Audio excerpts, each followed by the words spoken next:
5 minutes already upwards. And you do. Oh, you do.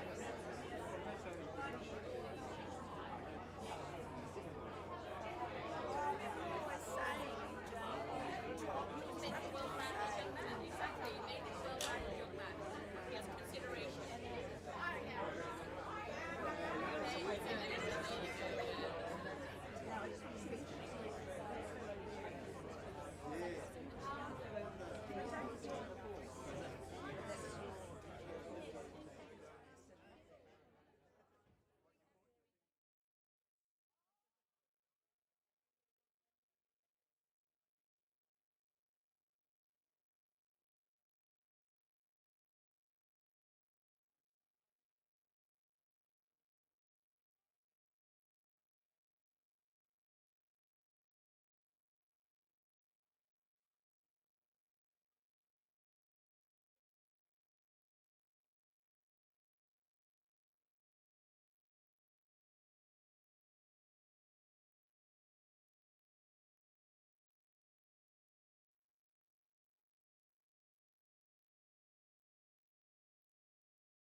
call the Lord Mayor of Perth, Mr. Bruce Reynolds.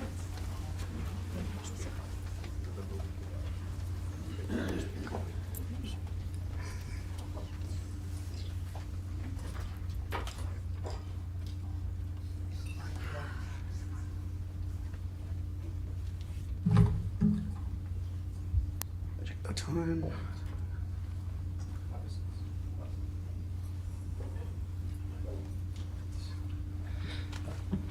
Okay, good afternoon everyone, and welcome to the annual General Electors meeting at City of Perth. I formally declare this meeting open at 5:06, and please be advised that we have a 5-minute time limit for each elector to ask questions and or move motions at tonight's meeting.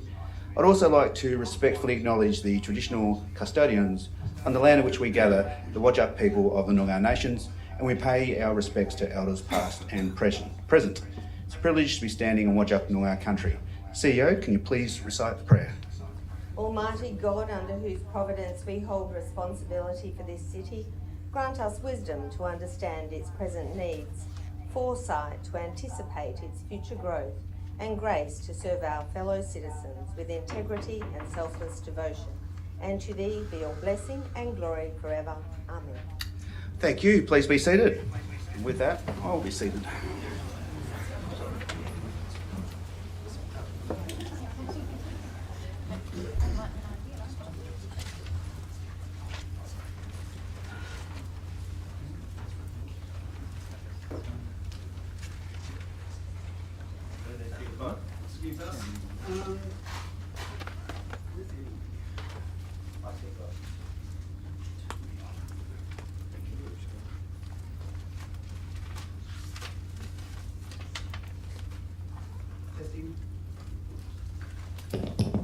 Testing. All right, we're away. Okay, moving on to item number 2. I would certainly like to acknowledge the following elected members, noting they are here in the capacity tonight as electors of the City of Perth and will be asked to observe the same requirements of all electors in attendance. In this evening's purpose, I won't go through individually, but they are here accordingly. Okay. I'd also like to welcome our Chief Executive Officer and other officers who are in attendance spread out through the room. But most importantly, we'd like to welcome our City of Perth electors in attendance this afternoon and any members of the public and or media. Just a reminder, this meeting is being recorded. So yeah, that's a disclaimer there for that one. We don't have it written in here today because it's been a moving feast. The order of the business today is the details and the procedures for this afternoon's meeting as outlined in the agenda for this meeting, which is available on the City's website and at the entrance of this chamber. The purpose of the meeting is for the City of Perth electors to consider the City's 24-25 annual report, including the financial statements, the auditor's report, and this will be the first item of business. Council accepted the 24-25 annual report and annual financial statements at its ordinary council meeting on the 9th of December 2025. The meeting will then consider general business related to electors' questions and or motions. Item 3 is the Lord Mayor's message. So if you bear with me, I'll just read that one out. So again, good afternoon everyone, and thank you for joining us tonight. It's always a privilege to come together with our community to reflect on the year that has passed and look ahead to the future that we're all shaping together. Before we move on, obviously there's an elephant in the room, so I will quickly address that. There has been commentary obviously in recent weeks, amongst other things, around media leaks, background briefings, selective commentary attributed to members, and I want to speak to that in the first instance directly. In regards to media leaks, naturally over the last couple of months, I've been personally approached by multiple media outlets for comment on governance matters, internal processes and internal reports. And of course I've access to that information, but what I would like to sort of say is that I've made a deliberate decision, because that is part of our role, not to do that. I don't believe in leaking information, backgrounding against our city or colleagues, or running issues through the media or social media. I don't believe it's responsible behaviour. And it's certainly not how I, as a Lord Mayor, will operate. My role is to follow process and focus on the job of running this city. Turning specifically to the psychosocial risk assessment, We discussed this in detail last week at our audit risk, and it was made very clear to us that this is a confidential report that was not crafted for media release. It was not an inquiry, it is not an investigation into anyone's conduct. There are no findings, determinations or complaints upheld in that report. Everyone who voluntarily participated, just to say a second, Mr. Morrison, I need to be able to get through this meeting in an orderly, manner. I'd rather that we didn't chip in and we show due respect to the chamber. Thank you, mate. So, we discussed in detail with everyone who voluntarily participated, and we're advised clearly that the assessment has its limitations. As the independent consultant explained to us, the purpose of the review was not to determine whether something did or did not take place, but it was to record how people felt in certain situations and make recommendations accordingly. And that distinction does matter. As the report makes clear, the assessment focuses on identifying and evaluating work systems rather than cataloguing or making findings regarding individual behaviours or interactions. The question it asks is not who is behaving badly, but what features of work design allow or create these hazards. Ideally, it's an opportunity to improve. This is why the focus now must be on implementing the report recommendations, strengthening systems, safeguards and support, rather than misusing its language for speculation, blame or selective interpretation. The report is a risk identification and mitigation tool. It categorises perceived risks into headings. For example, a heading could be bullying, harassment and violence. But those headings do not mean that all of those behaviours may have occurred. If someone reported feeling harassed by questions, for instance, that response is recorded under that category, if that makes sense.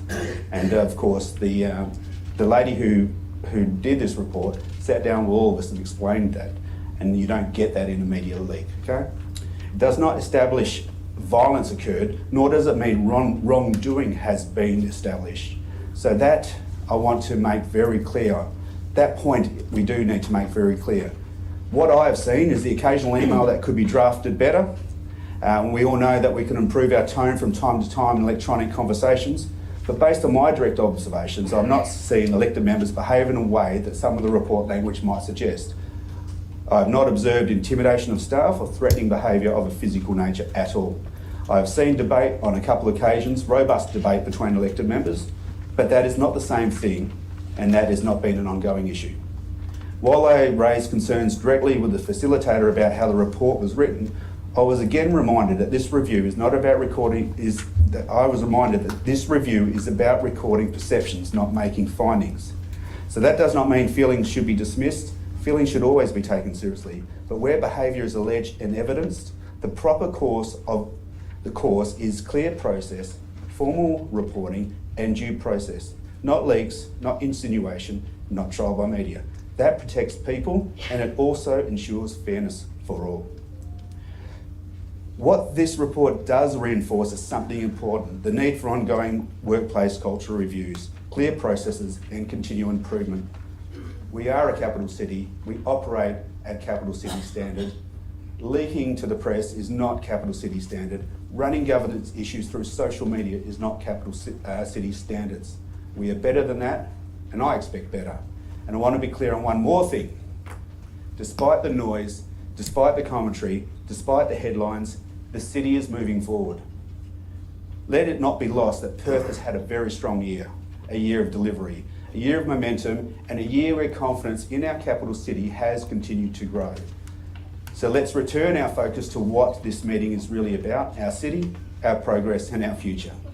And when I look back to 24-25, what stands out most is a sense of confidence and momentum that has taken hold across our capital city.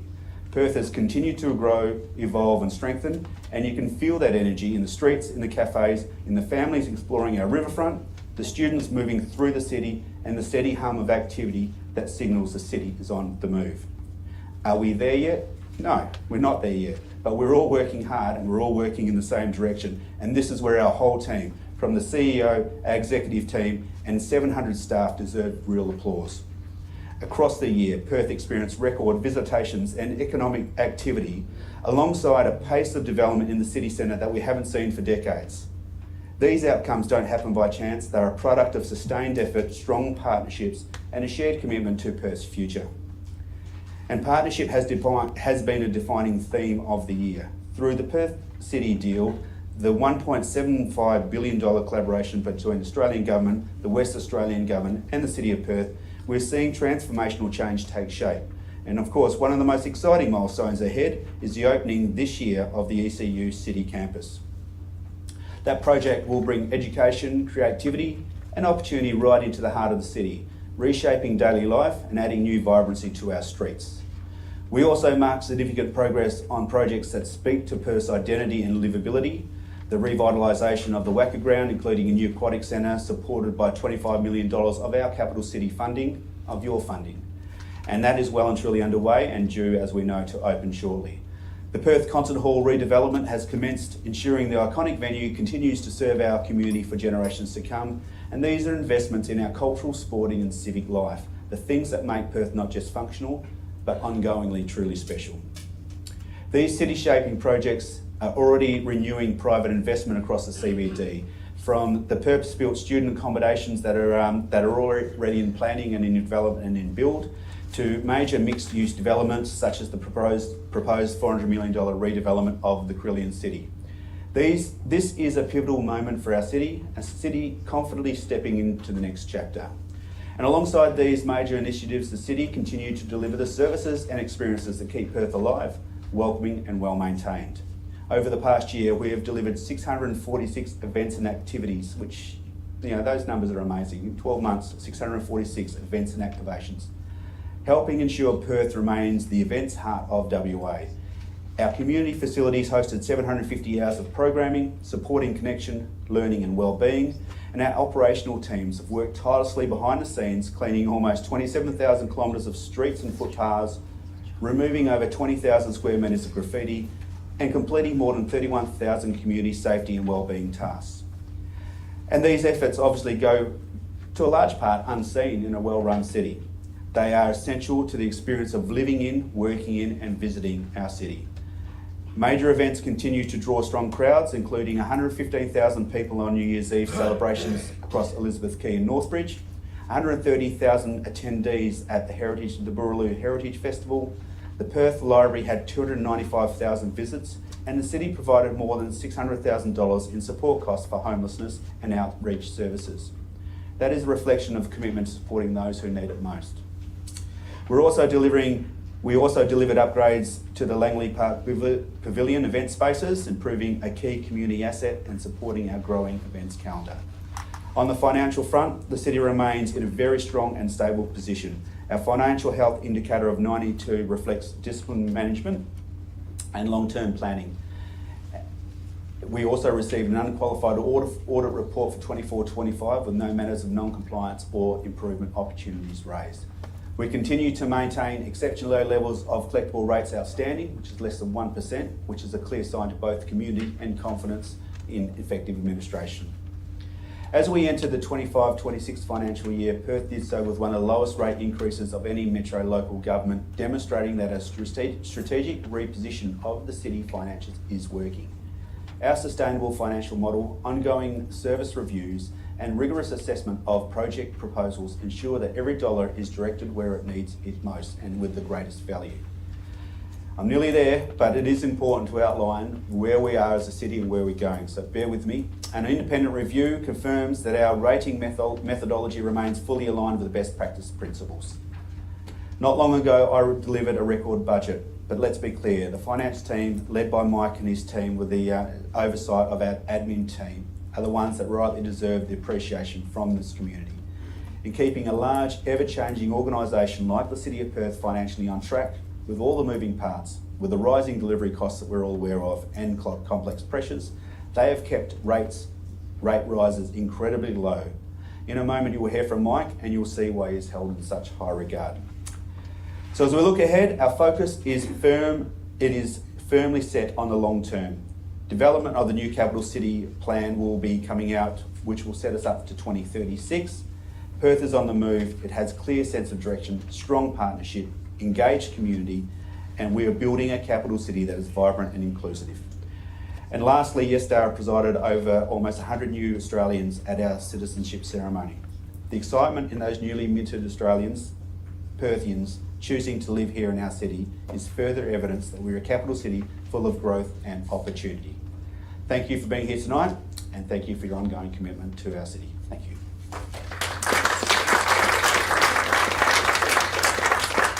Okay, we're over to you now, CEO. Hand over to you. Thank you very much, Lord Mayor. So welcome everyone. This is your meeting. So thank you for participating in your city. Our annual report is your story, and your story is magnificent. And for that we thank you, because we believe working together as an entire community, we can achieve and have achieved great things for our city. So on behalf of the City of Perth, thank you all for being here today. We so appreciate you leaning in to what makes a big difference and for your meeting. But as the Lord Mayor just said, it's all about the money, and so we thought an opportunity to hear from our CFO would give you some confidence that we are financially managing this city within $1 of its life, but also that you can be confident that we are spending every one of your ratepayer dollars on meaningful work and services to make sure your story is well understood and heard by all. So on behalf of the administration, thank you all very much for coming. And if I could invite Mr. Michael Kent to step up to the microphone. And he has great pictures as well, so this will be fun, I guarantee.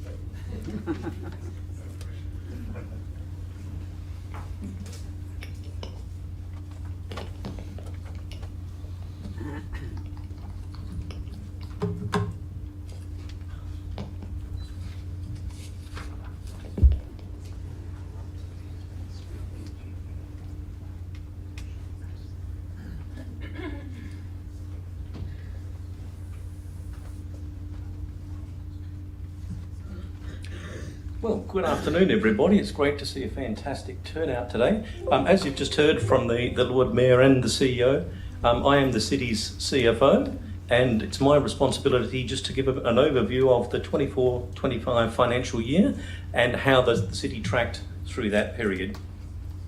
So if we look at some of the financial performance headlines, first of all, operating revenue obviously is a really important one. The city was actually over 5% ahead of its budget target. I'd like to think that wasn't a failing of my budget process. I'd like to think it was more to do with fortuitous circumstances. But just to give you an example of some of the things that contributed to that better than expected result, the city has a very diligent investment program. Money's obviously collected early in the year and then spent progressively through the year. Those funds are managed through our treasury function, generate around $11 to $12 million a year, which is not coming out of your pockets. So that's a positive in itself. That also includes in there some other small benefits, one of which is important because there's a corresponding transaction that's quite a bit larger. In that operating revenue, there's actually a $4.2 million payment received by the city for the permanent forfeiture of the Queen's Garden car park. So that car park used to generate around $1.3 million a year. So you can do the maths pretty quickly. 4.2 million sounds impressive, but it was actually only 3 years worth. So the city has then had to fill that void going forward, which is where our financial planning becomes so important. We also had a $10.4 million capital revenue. That was largely driven this year by some additional dividends from our 1/12 investment in the Catalina Regional Council. That's been a good investment for the city in terms of the returns we've got. Unfortunately, all the land from the development site will be cleared and sold in 2 years' time. So that revenue stream also is one we need to be conscious will disappear in the future. Operating expenditure at $233.7 million. It looks like it's over budget. The reason for that was because we finally got to pay the first two payments of the $25 million contribution to the WACA in this year. That's been shifting progressively across the years, but that's actually now left our treasury. Really important one for the community capital program. Delivery of our capital program, you contribute your rates every year expecting that we're going to deliver those projects and works that we commit to do. Most local governments, I think, would be pretty happy to get an 80 to 85% delivery rate. This year, the city's team achieved 92% of that program completed by year end. So a great credit to the team in terms of getting that work done. In terms of our rates revenue, that's pretty much as you would expect from the just under 21,000 rateable properties in the city. The one square that I haven't yet referenced on this particular slide is the one at the bottom, which is an operating result, and I'm not sure how many people have figured it out, but an operating result in brackets is not ideal. That's not what you aim for, obviously. You're generally looking for a profit result. That particular result, though, were it not for the $52 million write-down of the 2 lots at the Queen's Garden car park, that would have been a $10 million profit.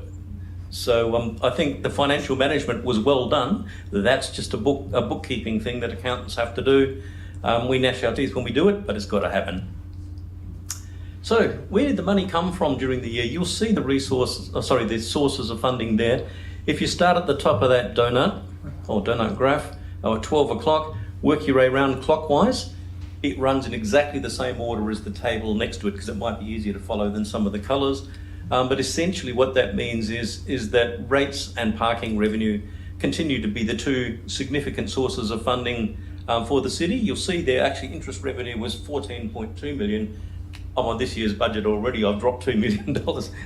Lucky it's not real money. Okay, so now if you work our way around there, you can see the contributions from each of the other revenue sources, but really what it comes down to, rates, parking, and drawing down on our cashback reserves. This particular financial year, we actually drew down $15 million of the money that's been sitting in those reserves, but not just randomly because we ran out of money. There is a full 10-year program that plans out every reserve, how they get accumulated, where they get spent. So it's not just a piggy bank, but it's a critical part of our financial management. And then if we look at the other side of the equation where the funds were used, you'll see there, again, starting at 12 o'clock, you'll see it runs the same way as the table. So obviously things like employee costs and materials and contracts are significant because that's how we deliver the services and deliver the projects out into the community. The annual parking levy still sits around about $18 million a year. That's an outgoing from the parking business, but we don't have a lot of say. That just happens to us. The big number you'll see there is the $50-odd million loss on disposal. That was actually, it's a book entry, that was the disposal of land. The other thing of importance there, as I said, we paid the first 2 of the instalments for the Wacker Aquatic Facility, so that was $13.7 million went out. If we look at those operating expenditures themselves, and just to give you a bit of a sense of this is where that operating budget actually goes, how it's expended in terms of the themes. You'll see the themes on the screen should, and they actually do, all align with both the community and the council's priorities and the things that you've told us are important. We know that having a clean city is really important, so you'll see that $18.5 million put in there. Community amenity is a big one, $10.3 million in this year, and it's actually 10.9 in this year. So that again is an expanded budget to acknowledge some challenges that we're working our way through. In terms of activation of events, 12.3 million, that's a biggie, and it has a great benefit to the city in terms of vitality in the city, as does our sponsorships and grants program, which is just under $6.5 million a year. And then you'll see the work on transport and public realm design, 7.6 million, and the Wacker amount that we just talked about earlier for the aquatic facility. So you can see there's a range of services picked up there, and they're all at priority. The one that sits consistently with the highest number on that chart, other than the parking business, is infrastructure maintenance. That's because stewardship of the city's infrastructure is really one of our absolute most important responsibilities, and it's taken very seriously. So in terms of the financial position itself, so basically we're on the balance sheet now. We're in a really good place. I'm really proud to be able to stand up and say that the city, in other words, your community assets, your net worth is $1.6 billion. That stacks up pretty well against most of our local government peers. We've still got a bit of work to do to catch Wanneroo and Joondalup, but otherwise we're doing pretty well. You notice the couple of things there. The cashback reserves, that $159 was currently sitting there, as I said, with a plan for all its future use. $11.25 million of that is about to come out of those reserves for the final payment to the WACA. That will happen the beginning of March, we believe, and then the city has fulfilled its full $25 million commitment there. The other things there I think are pretty self-explanatory. The top two lines, what we own, the liabilities, what we owe. The difference is, as I said, that lovely big $1.6 billion number. So how do we know how well that really is all going?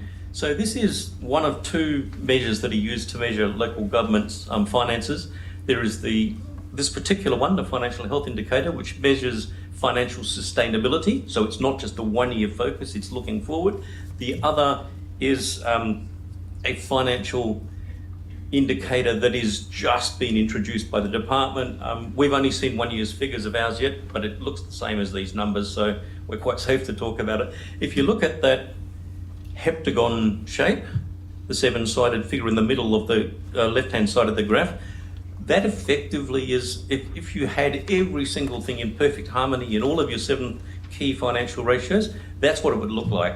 I've never quite nailed it, but my drawing's not too bad, we're getting close now. I think those ratios are all pretty close to where they need to be, and what you'll see there is all of those are weighted. So they talk about our cash, we talk about our asset, we talk about our operations, all of that comes together. The scores, as the Lord Mayor said, sitting at 92, that is in exceptional realms. 70 is considered sound financial performance, so we've got a nice breathing space there.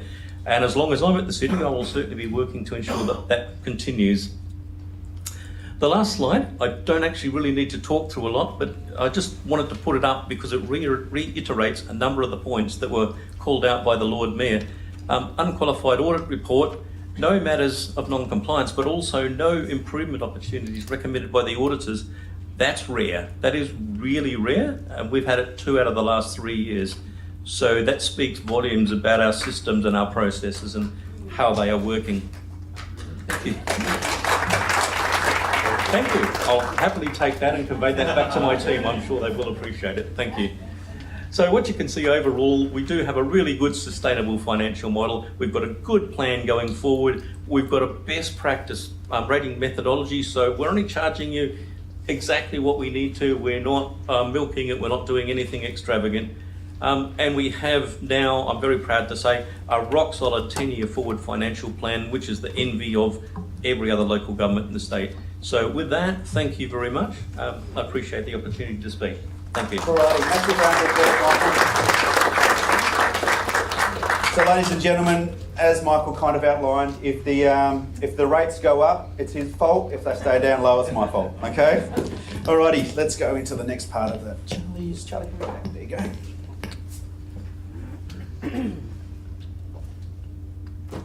Alright, now we're up to item 4.1, which is accepting the annual report. The city has prepared a motion for consideration by electors, which will read as follows.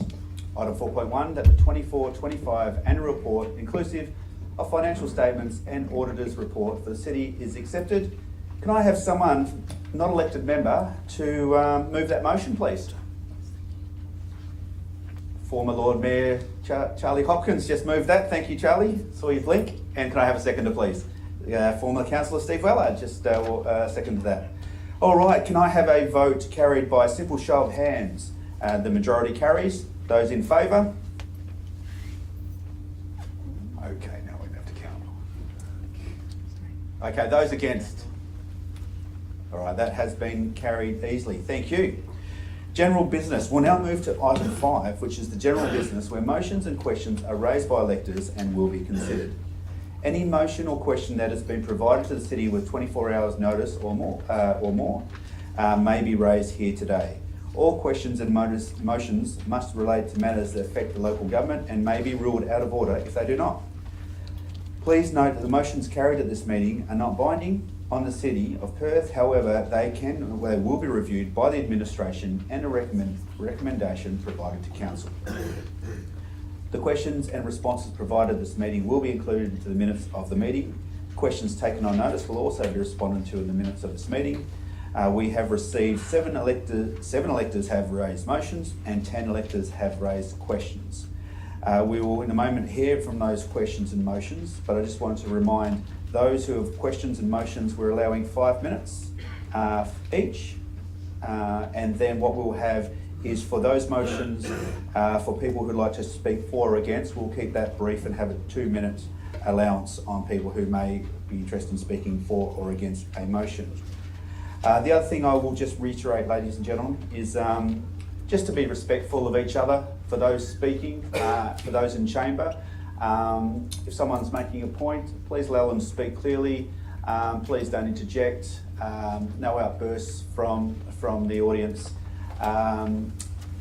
Just treat people with kindness the exact same way that you'd like to be treated in those circumstances. It's not easy for people to get up and to speak. You might not necessarily agree with them, but you can certainly respect them. So with that, I think we can now move. I'll just check with Governance Extraordinaire, make sure we're okay to move forward. Yep, haven't been standing. Okay, we're going well. Okay, I'd like to invite Mr. Jason Bowe to please step forward. Jason, 5 minutes to speak. Can you please state your name, address, and if you have any conflicts of interest? Cheers, Jason here. There we go.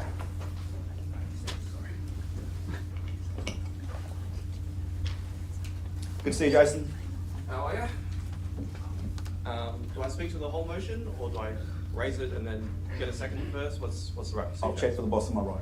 All right, so the motion is on behalf of the East Perth Community Group to request the council to investigate and present a report on engineering infrastructure options to upgrade ozone reserve in East Perth. The rest is as a text. I'm raising the motion. Do I get a Okay, seconder? can I have a seconder, please? The motion is up on the screen if anyone would like to follow along from home. We've got a seconder from David Lee. Okay, well, in that case, you can speak to the motion. Beautiful. All right. Lord Mayor, an elected member this morning said, without data, you are just another person with an opinion. I'd like to resonate that sentiment. So today, I stand before the Chamber as the Secretary of the East Perth Community Group to bring forward a motion backed by data to voice our community's opinion on ozone reserve. Last November, at the city's Neighbourhood Budget Priorities Workshop, the EPCG identified ozone reserve as our precinct's highest focus. Our vision is to transform this park from a swampy wasteland, well, not wasteland, but it is a mess, into a vibrant heart of our community. To achieve this, our community has identified 3 critical pillars of improvement. Firstly, the drainage. We're often told by the puddles that exist in ozone are water table issues. However, the data tells a different story. We know the water table typically sits deeper than the surface level, yet lived experience is persistent standing water even in the middle of summer. If the ground cannot dry in a 40-degree heat wave, the drainage is probably problematic. The soil compaction from heavy vehicles is likely causing the soil to, well, become bricks and block drainage, effectively forming a perched water table just below the surface at this exact location. This is not really a nature issue, it's a structural issue. Furthermore, the standing water is currently dyed blue to treat blue-green algae. A response from the Parks team earlier this afternoon confirmed that they will be looking at the irrigation schedule and cover up the puddle with some topsoil. This response demonstrates that our response to a civil engineering problem is lifted from a 1990s issue of Better Homes and Gardens. We asked the council to investigate the pumping network so our residents can actually use the park, to picnic, to reach the dog agility park without the dogs getting all muddy, and to get to Point Fraser, which sorely needs attention. Secondly, adaptive safety lighting. Currently, the reserve is a black hole. We have documented that without camera enhancements, the paths are pitch black to the human eye. If you get assaulted, you can't see who assaulted you. The community has been told that lighting is impossible due to wildlife nesting there. However, the National Light Pollution Guidelines explicitly confirms that motion-activated, warm-spectrum lighting can ensure pedestrian safety with minimal environmental impact. We ask you to investigate these specific technologies to turn this thoroughfare into a safe connector. And thirdly, permanent event power. Ozone currently hosts many major events throughout the year, like Ultimo. Yet, as we saw in December when they were there for the entire month, diesel generators were the main source of power, which pumps noise and fumes into our community. By leveraging the existing irrigation pumping station infrastructure, the city can provide permanent three-phase power throughout the entire park. This is a standard smart city upgrade that activates community-based events, eliminates pollution, and allows the city to capture utility revenue. I'm sure the CFO would love that. So in an age of high density living, our green spaces are not only the lungs of our community and a refuge for wildlife, but it is the last remaining third place that we all have. As a community group, we have a duty to advocate for them to be smarter, safer, and usable year-round. Lord Mayor, I formally commend this motion to the Chamber. Thank you very much, Jason. Very well said and very comprehensive. Would the seconder like to speak to the motion? David, you're okay? Would anyone from what do you call it? Yes. Any electors? There you go. Thank you, Charlie. That's why you get paid the big bucks. Would any electors like to speak for or against the motion? I think we can. Would you like to close, or you're happy with that as your closing statement? Happy with that. Perfect. Well done. And again, well said again. Let's put that motion to the vote. Those in favour? Okay. Those against? That one's carried. Well done. Good to see you. Thank you. Okay, now moving right along, I'd now like to invite Mr. John Morrison to please step forward. John, if you please state your name, your suburb, and if you have any conflicts of interest. Evening all. John Morrison, 181 Adelaide Terrace, and yes, I'm on the electoral roll, and no conflict of interest. Right. My question is for the Lord Mayor. My reference data is the Bruce Reynolds media release of the 22nd of September 2025, and also a radio interview on 6PR with Oliver Peterson on the 23rd of September 2025. Both articles specifically detail how you promise to employ 10 new safety officers as power rangers to make Perth Australia's safest capital city. Excellent statement. Now that you've been Lord Mayor for almost 4 months, please can you respond to the following questions. Have these positions been budgeted for or approved by the CEO? Do you want to ask all four and I'll answer them in one go? If you'd like, Lord Mayor. That'd be terrific. Question 2. Have these new positions been advertised in all media outlets? Question 3. How many safety officers, power rangers, have been interviewed or spoken to? And finally, question 4. How many safety officers / power rangers have been appointed yet? Okay, that's all the questions. Thank you, John. That's all. Okay, well, great questions, and really appreciate you taking the time to raise them. So this is probably the last of my dialogue for this afternoon, hopefully of any depth. But you do bring up some great questions, and I thought that putting some information into space as part of data is very important. So you're right, safety was a central part of my campaign. And I was very clear with the community about my ambition to make Perth the safest capital city in Australia, something I stand by, and it's certainly a cornerstone of that campaign. It's fair to say that the administration is also very well aware of how strongly I feel about safety in our city, and it is a goal that that is something that we share as a goal. To your question, one of the solutions I spoke about during the campaign was the potential for expanded 24/7 ranger services.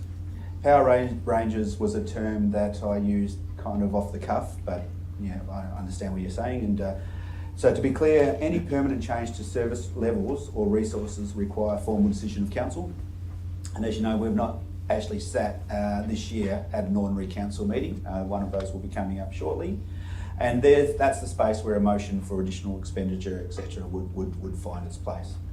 However, in the meantime, as many in this room are aware, in December I launched the city's One City Together for Summer campaign, and that's a key component. And a key component of that campaign has been the extended patrols and a stronger on-ground presence across key parks and hotspots, including overnight coverage during the busiest of summer months. Before proposing any permanent changes, I believe it's both responsible and appropriate to allow this summer initiative to run its course and to use the data, observations and outcomes from that period to inform any future decision in council. That ensures we're making evidence-based decisions. I'll also say this, and a couple of weekends ago, around midnight or after midnight on a Saturday night, I personally walked through the Wellington Square and Victoria Avenue parks to see how we're performing in those spaces. And without a doubt, and I think that everyone in the area, certainly from that part of town, compared to this time last year, the difference is very stark. It's very different. It's chalk and cheese. That doesn't mean everything in the city is perfect. But it does indicate that the combined efforts currently in place are having a real positive impact, and our administration and council need to be commended for that effort. Some of the additional information very quickly on the One City Together for Summer, because some people here this afternoon might not be aware of the work put into that campaign. But for completeness, I'd like to briefly outline some of the work already done underway since the last election by administration and the One City Together for Summer initiative. So first, the city installed 6 sound level monitoring devices in Wellington Square, and over the summer period these have been fine-tuned that emergency service sirens and helicopters do not trigger the alerts. The city commissioned independent research through the University of Western Australia Centre for Social Impact to better understand seasonal visitors across the public's parks. This research includes analysing visitation numbers and complaint data, engaging with neighbourhood local governments and relevant state government agencies, and examining what other jurisdictions do nationally and internationally to manage antisocial behaviour. As a result, the city is facilitating a proactive multi-agency approach, including advocating for place-based state responses, such as advocating for a mobile police base currently located in Wellington Square. And this approach is also consistent with the advice from the Gell report commissioned by the city, which reinforces that safer public spaces are created by attracting people in and through initiatives like lighting, activity, and diverse events that create a focus that isn't just relying solely on exclusion. And thirdly, the City commissioned independent market research into the See It, Say It Community Safety and Reporting Program.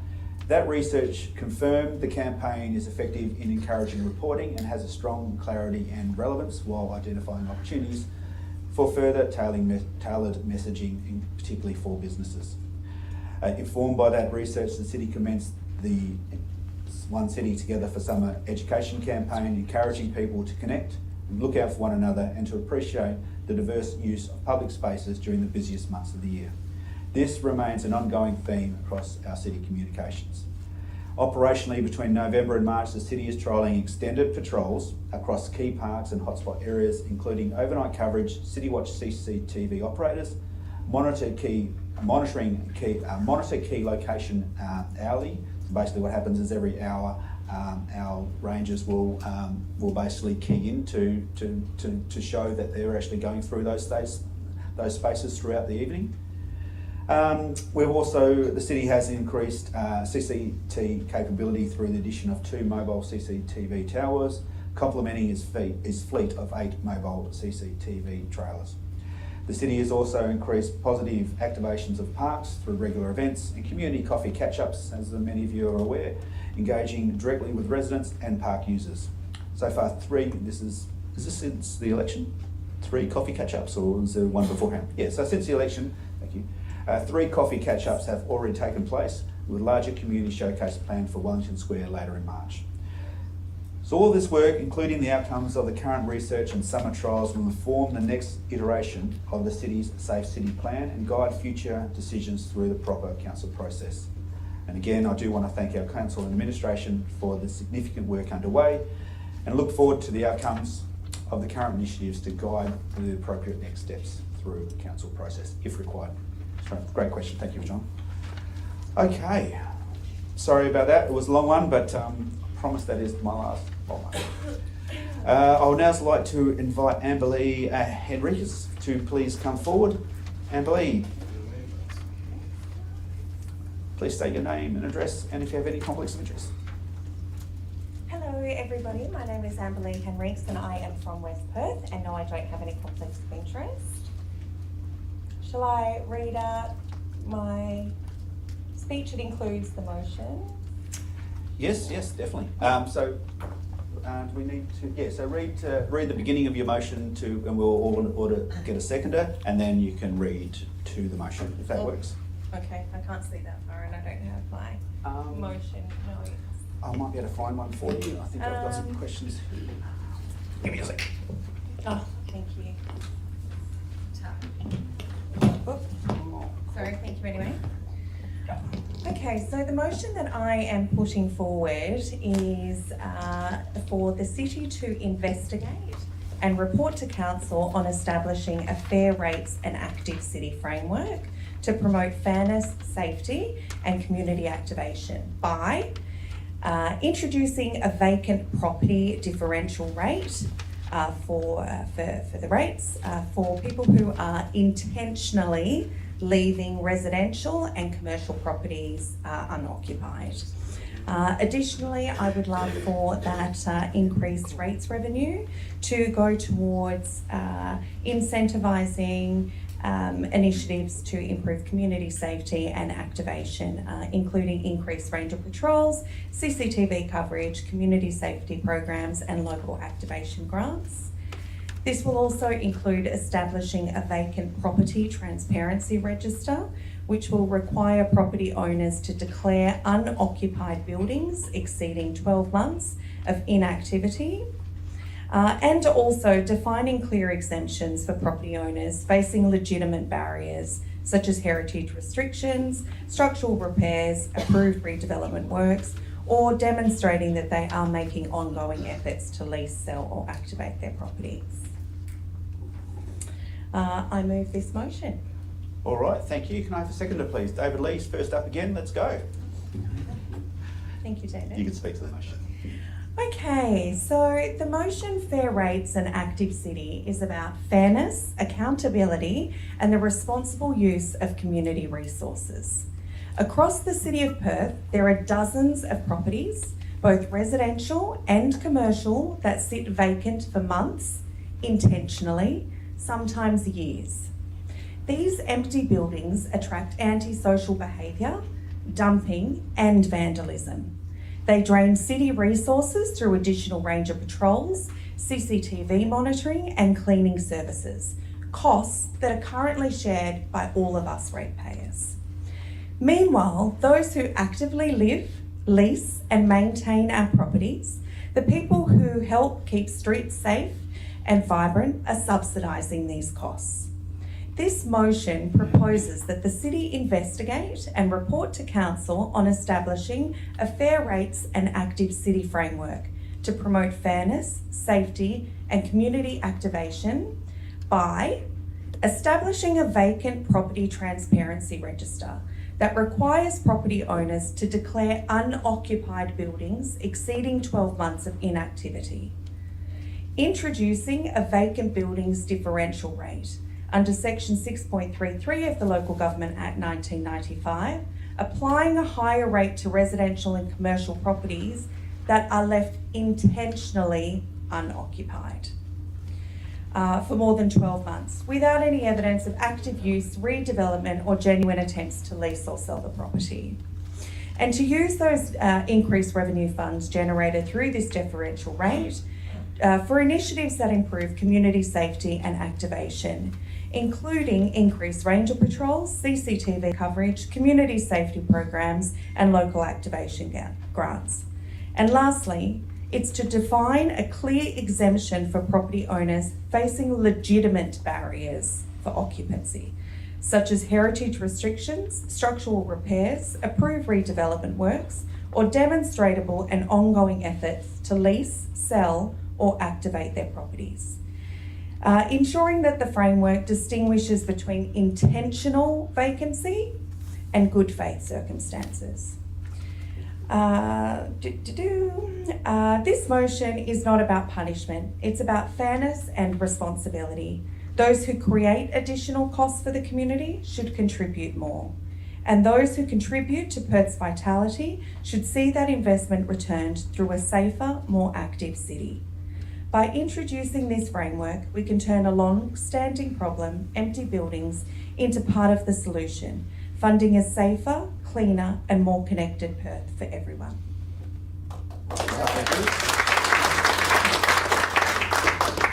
Well done, well said. David Lee, would you like to comment at all as a seconder? I would just quickly, but Yeah. Amber and I haven't spoken about this, so I don't want anything that I say to, slight anything she has said. But if we have excess funds in the city, I would just like to add, Just step up to the podium for a second, mate. You're certainly welcome to comment, of course you are. I would just like to add that the city, if we have excess funds, I don't think Just the mic. It also helps the recording too. Thank so, you. okay. I'd just like to add that if the city has spare funds, that the city consider purchasing some of these properties for future activation. Okay, thank you. Suggestion, Dave? Would you like that as an amended part of the motion or just take it on notice? Oh, on notice. Yeah, good answer. Thank you.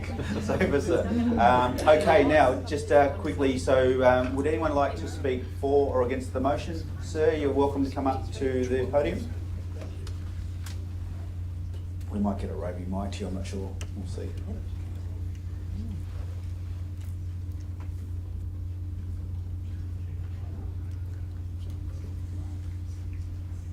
I would like to support the motion, but I'd like to put an amendment.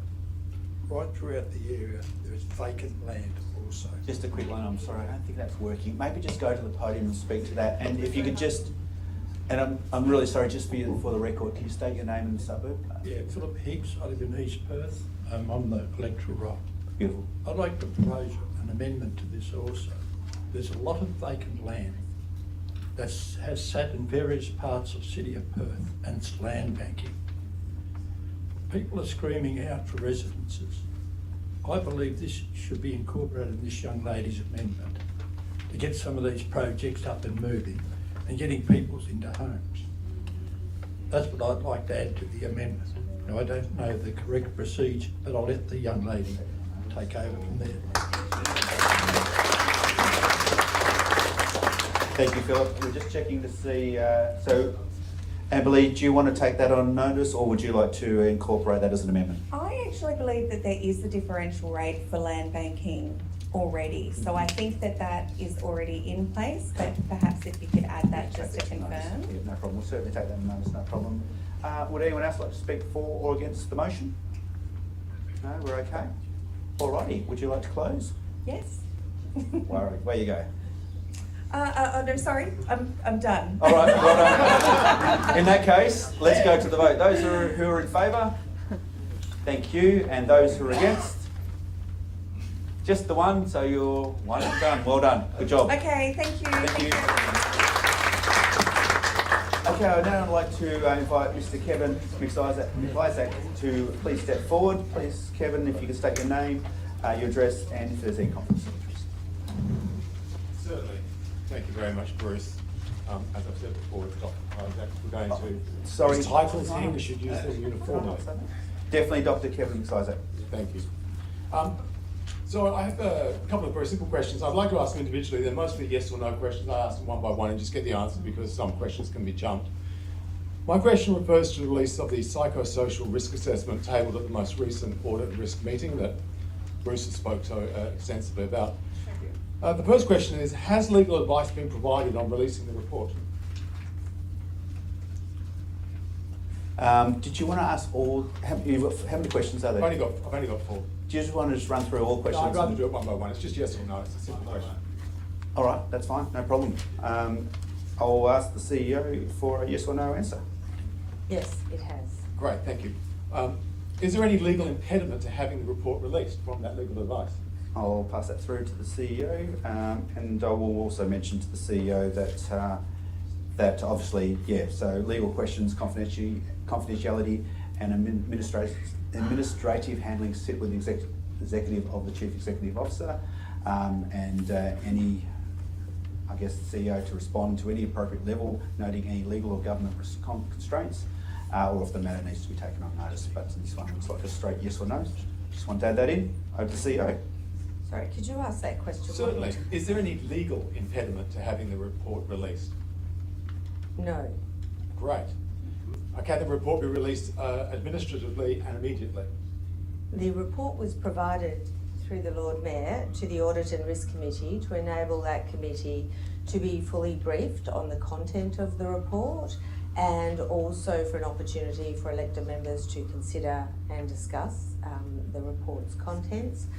I can add that the report is also going to be referred to the February Ordinary Council meeting for further consideration by full council. But if there's no legal impediment to its release, that means it will be released now? I believe the Lord Mayor has made a media release today which has explained the background to the report, and his statement is clear, I think, on the report's content. I don't think that answers the question. So the question is, can the report be released administratively and immediately, yes or no? For the moment, the report will be referred to the Ordinary Council meeting in February, at which time Council can consider that particular request. Great, thank you very much. That answers my questions. That was it? That's it. All right, well, the only thing I'll just quickly add there, Kevin, for context. So as the CEO mentioned, that it was discussed in detail, the audit risk, the independent consultant, which is really important because when you sit in the room with the independent consultant and they explain the context of the report and how it's been formulated and its use and how it should be interpreted is really important. So she explained that the report was not drafted in a form intended for public release. The committee chair also noted that's an independent, highly esteemed committee chair member, also noted based on extensive experience with inquiry processes that reports prepared for publications are typically materially different from initial reports that come to decision-making processes.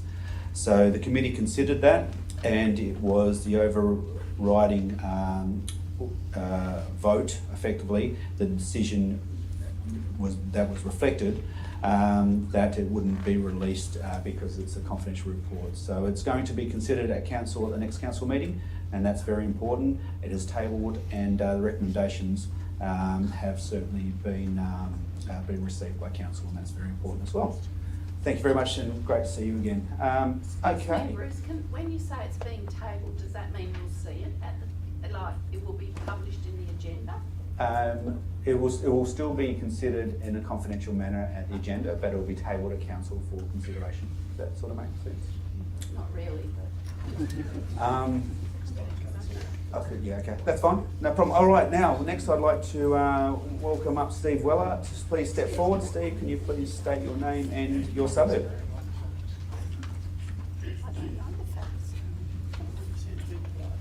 Good evening, everybody. Steve Wellard. I'm 1303 Hay Street, West Perth, and I am an elector.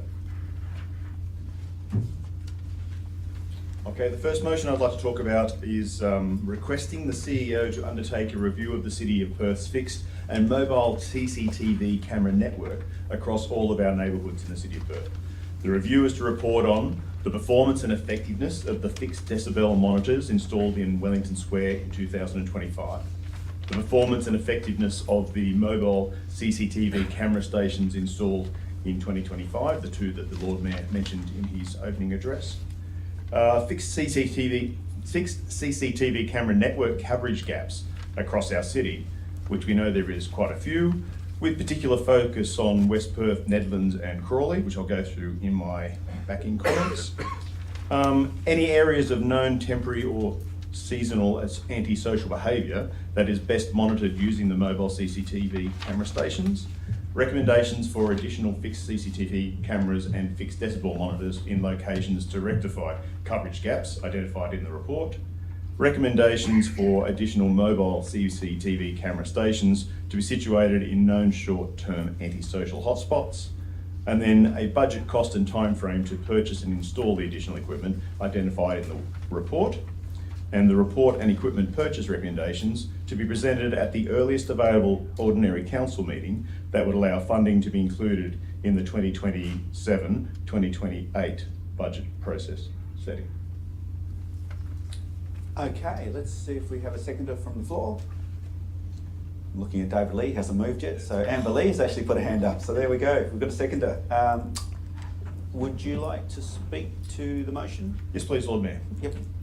A bit of background. Of course, safety is absolutely paramount in the City of Perth and has been a cornerstone of this administration's focus moving forward. And the CCTV network that is in place in those areas is known to be very effective, and the improvements that have been done and the coordination that we have with Waypol is first class. It's an excellent system, and we just would like to see it spread out further across the city. As some of you might know, I was chairperson of West Perth Local for a number of years. And during that time, West Perth actually lobbied the City of Perth to request more CCTV cameras installed across West Perth, as there were very few and we were experiencing increases in antisocial behaviour, violence and drug crime.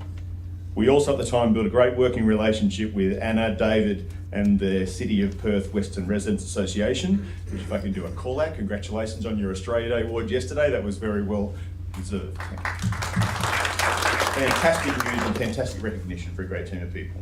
Look, talking to them, I learnt that Nedlands and Crawley were also poorly covered with CCTV compared to other parts of the city. At the time, the city advised us the low number of cameras installed was due to the lack of fibre cable, meaning that any new cameras would need to be set up with line of sight to the city's base station. Now, a lot has changed since then, and a lot has improved, with fibre cable laid and significant technology improvements, including the decibel monitors installed at Wellington Square last year. Installed, I might add, as part of a motion I successfully had moved in response to community concerns in East Perth over the summer of 24-25. What has not improved, though, over time is the level of antisocial behaviour, crime, violence, and unfortunately still lower CCTV coverage than other parts of the city. This motion requests the city to conduct a full review of their CCTV network, the effectiveness of each device type, its make, and recommendations for improvements. It doesn't ask the city to purchase more cameras. That will be a task for this council once the report is produced. At its simplest form, the report will identify network gaps across all City of Perth neighbourhoods and recommend ways to close them. The report will be presented to an ordinary council meeting so that we, the residents and ratepayers, can understand the findings, the recommendations, cost and timeframes to provide a network protecting residents, businesses and visitors covering all known crime hotspots. I urge ratepayers from all neighbourhoods to support this motion so we can together understand how our rates and parking fees can be put to best use in further creating a safe, clean city that we can all be proud of. Thank you. Thank you, well done. Angela, would you like to speak to the motion at all? No, I support Steve 100%. That was great. All right, perfect. And would anyone from the floor like to speak for or against? David Lee first, and then we'll go to Dr. Isaacs. Stand up, David, so we can see you loud and proud. Again, Steve and I both from West Perth haven't discussed this, but I would just ask the city that they would work maybe with Main Roads as part of the two-way strategy for Hay Street to put in the electrical assets now, so that in the future, when we need cameras or lights, the electricity is already in place. Now while the road's being dug up is the time to do it, and I don't think there's anything happening right now. Correct me if I'm wrong, but I'd like that to be added if that was okay with Steve. Thank you so much. All right, thank you very much. Dr. Isaacs would like to speak for or against? Thank you. Steve, thank you for raising this. It's a very important issue. As somebody who calls the City Watch on a far too often basis, in fact, I made a call today about somebody who was being antisocial. The value of our camera network is grossly under-recognised, not just under-delivered, but under-recognised. I'd like to actually amend the motion to include in the strategy, not just looking at coverage, though I think coverage is the primary problem, but how do we get people to recognise that this is a positive service that they can use to make themselves safer in the city or feel safer in the city? Okay, thank you. We'll note that. I'm quite happy for both those amendments to go through. They're fantastic amendments. Thank you. Okay, Mr. Hicks, welcome up.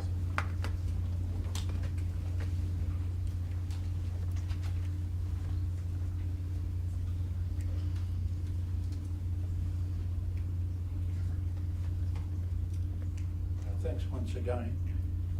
It's all right about Crawley and Nedlands, but there's a lot of issues down Hay Street in East Perth.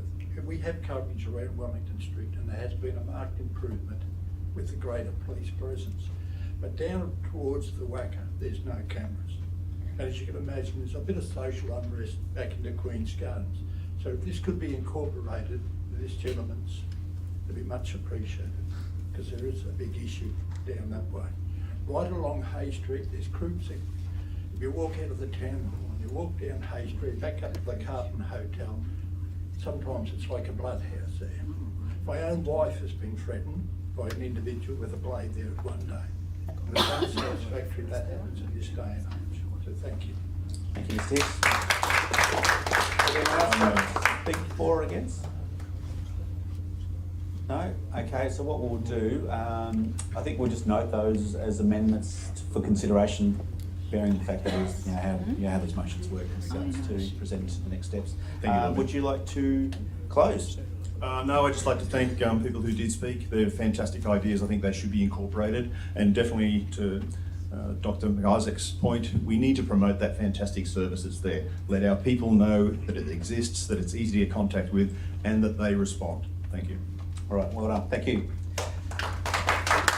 Oh, actually, before we go, you might not get up. Let's put it to a vote. Those in favour? There we go. I think those against? That one has been passed. Well done. One against. No problem. Okay, Steve, do you have you've got another motion, I believe? Yes, I do. So my second motion was to request the council allocate the remainder of the $125,000 budget that was allocated for the workplace culture review from the November 25 OCM item 21.1 that was then cancelled in the December 25 OCM. That budget go towards rectifying identified neighbourhood safety issues. Priority issues such as the cycleway lighting gaps at Tyrrell Park, which was raised and approved unanimously by the prior council in the August OCM, but then had its funding postponed indefinitely by the current council in November 2025. The budget estimates from the original approved motion 19.2 said that it was about $80,000 per light pole. Given the current estimate of local government monitor is $35,000, there should be enough sufficient budget remaining from the cancelled workplace and culture review to fund the installation of this one pole before winter 2026. And Lord Mayor, if you could just bear with me, I was going to pull this motion because that was written well and truly prior to the psychosocial report that come out, and we now understand that that $58,000 cost of having a monitor in place is now going to be upward of $300,000. So my intent of my motion, which was to direct funds from internal issues in council towards fixing safety issues, there is now no more funds. In fact, you need more funds to fix the internal issues inside this building, which is unfortunate, seeing we do have safety issues in community that needs to be addressed. So are you taking the motion off the table? I am taking the motion off the table. All right, cool, no problem, thank you. Next motion, please.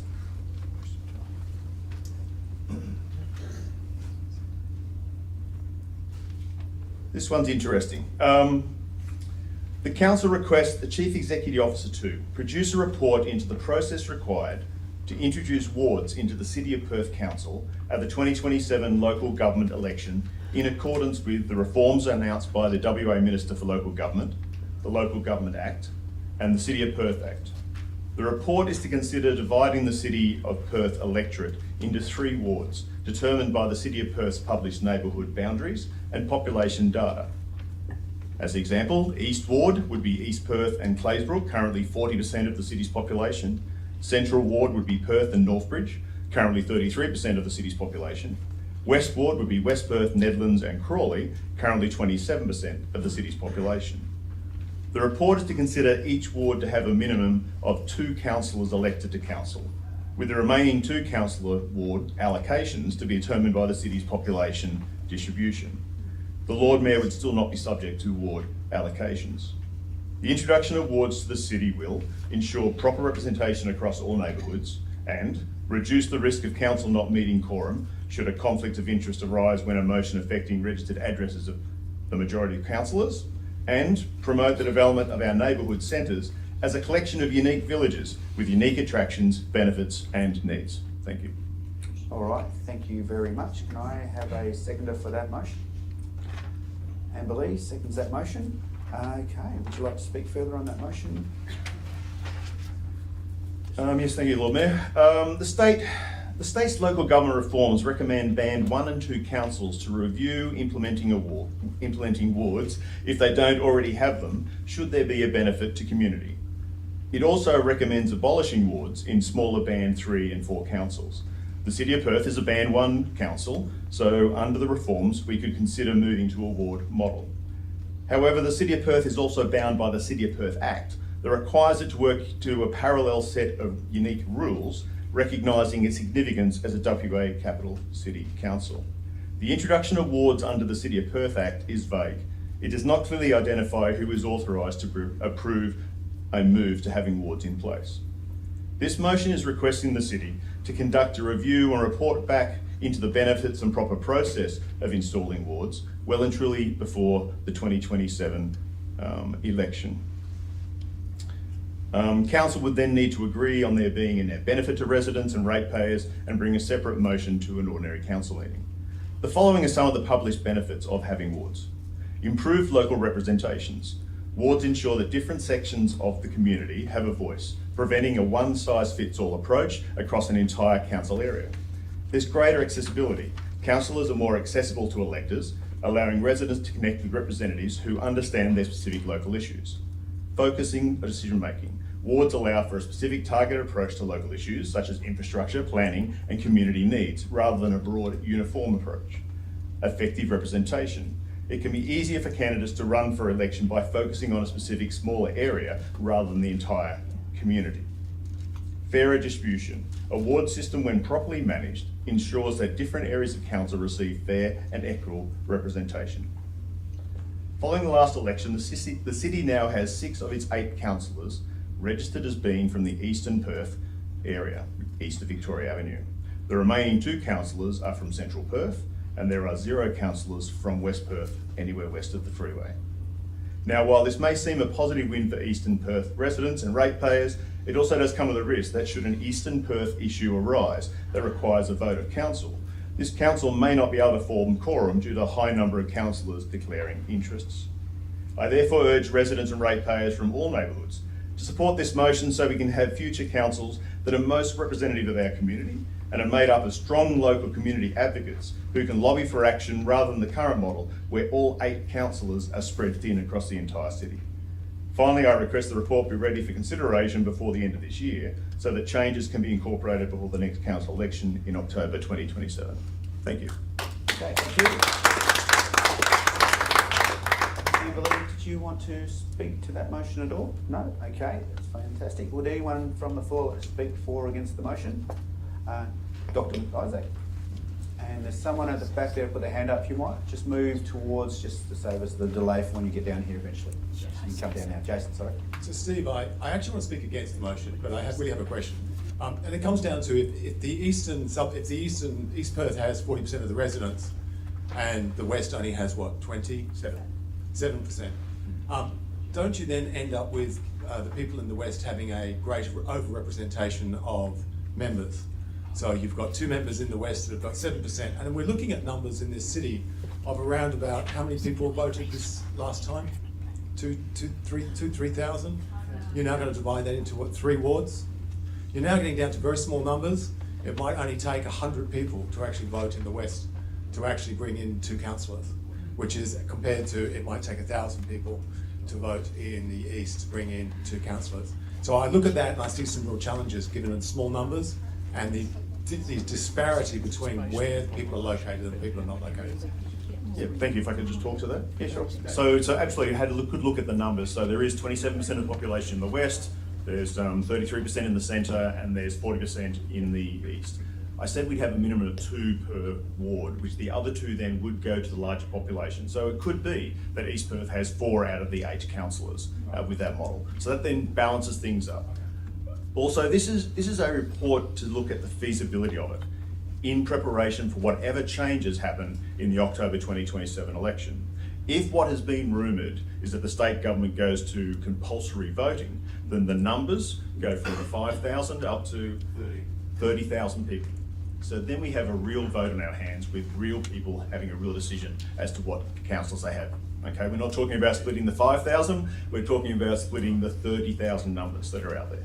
This is all about being prepared for what may happen when the state government makes changes for the 2027 election, or not. Okay, thank you. Jason? Can I just start with a question?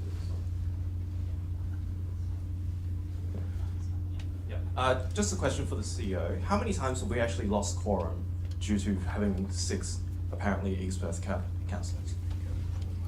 I don't recall an instance, but I can take that on notice and I will respond. Can I add, there's only been one council meeting so far with 6 councillors from East Perth.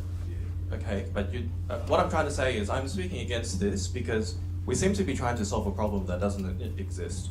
Yes. At the moment, every single person in the City of Perth is represented by our council. There is no need to go dice up our community and pit people against each other. That doesn't promote cohesion. That actually promotes disunity. And if we've seen anything in the chamber, you know, the elephant in the room, we don't need more disunity in this chamber. We need more unity. And this does not promote unity. Absolutely, that's what this motion is for. It's not to implement. Okay, just be careful when we're not having a debate, guys. This motion is not to implement wards, this is to look at the benefits of it. Now, if the report comes back and says exactly what you've said there, it would create disunity, then this whole exercise has been good to be prepared for 2027, and we have our result. But if this comes back and there's a net benefit to community, which is what the focus should be, then this is something that then the council should prepare in case we go to compulsory voting. All right, that's fine, no problem. I do see someone's hand up, but I can't see a face, so if, yeah, Anna. Anna Vanderbilt, City Come of on up Perth, to the front, Western Anna, so we can see you. Oh, your mic. Thank you very much for your motion, Steve. We really appreciate it, and we really appreciate the support we've received from our councillors. Could we point out that before we became part of the City of Perth, which has been a real joy to us, we were part of Subiaco, where we were used to a ward system with 4 wards. It never created conflict. It just created a real sense of being empowered for residents, that we were part of the process. Being on the other side of Kings Park and so on, we're very privileged that we do have councillors who take an interest in us, but having specific councillors connected to our wards would really help us because they connect with our area in a very strong way. Could I also point out that we anticipate there could be some major population increases in our area with the WAPC improvement plan. So in terms of population, unfortunately, we could be a little bit overrun. But thank you very much for putting up the motion. Thank you, Anna. Someone else there with their hand up? I think that, yeah, Jane?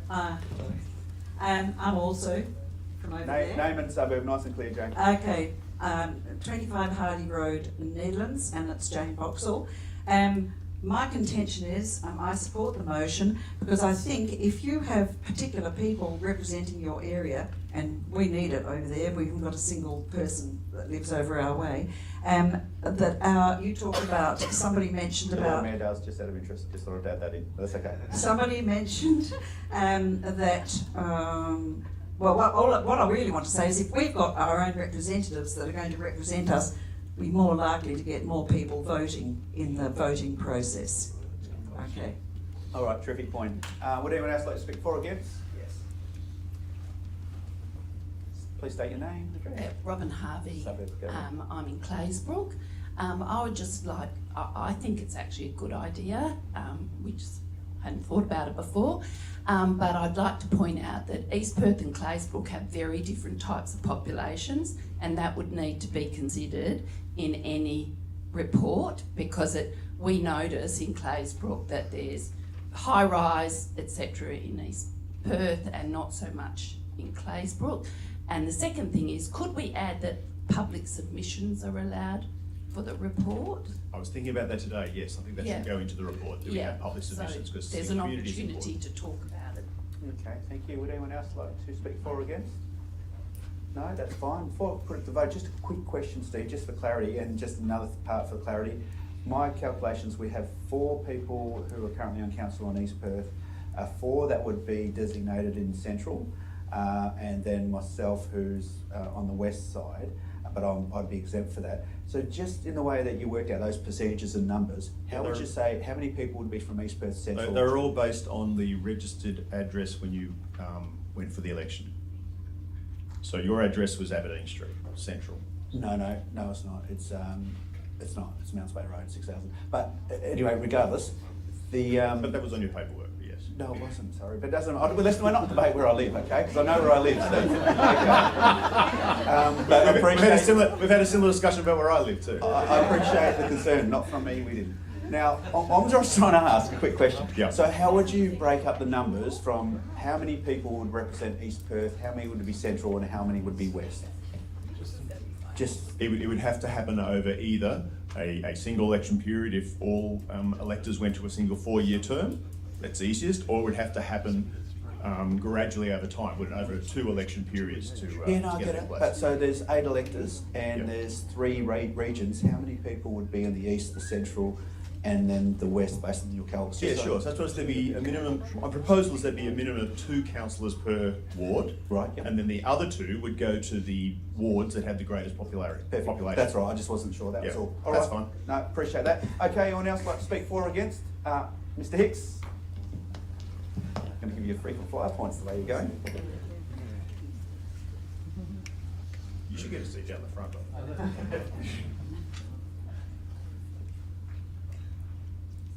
I think we're putting the cart before the horse. You know, we have an issue perhaps going forward in relation to budget funding. This is going to cost us money. When the state government makes a decision, we can put this motion on the floor then. Are we going to waste council's funds when perhaps it's needed in other areas? I think we are putting the cart before the horse. So when you take the vote, please take that in consideration. Because if the state government makes a decision, it mightn't even be like this at all.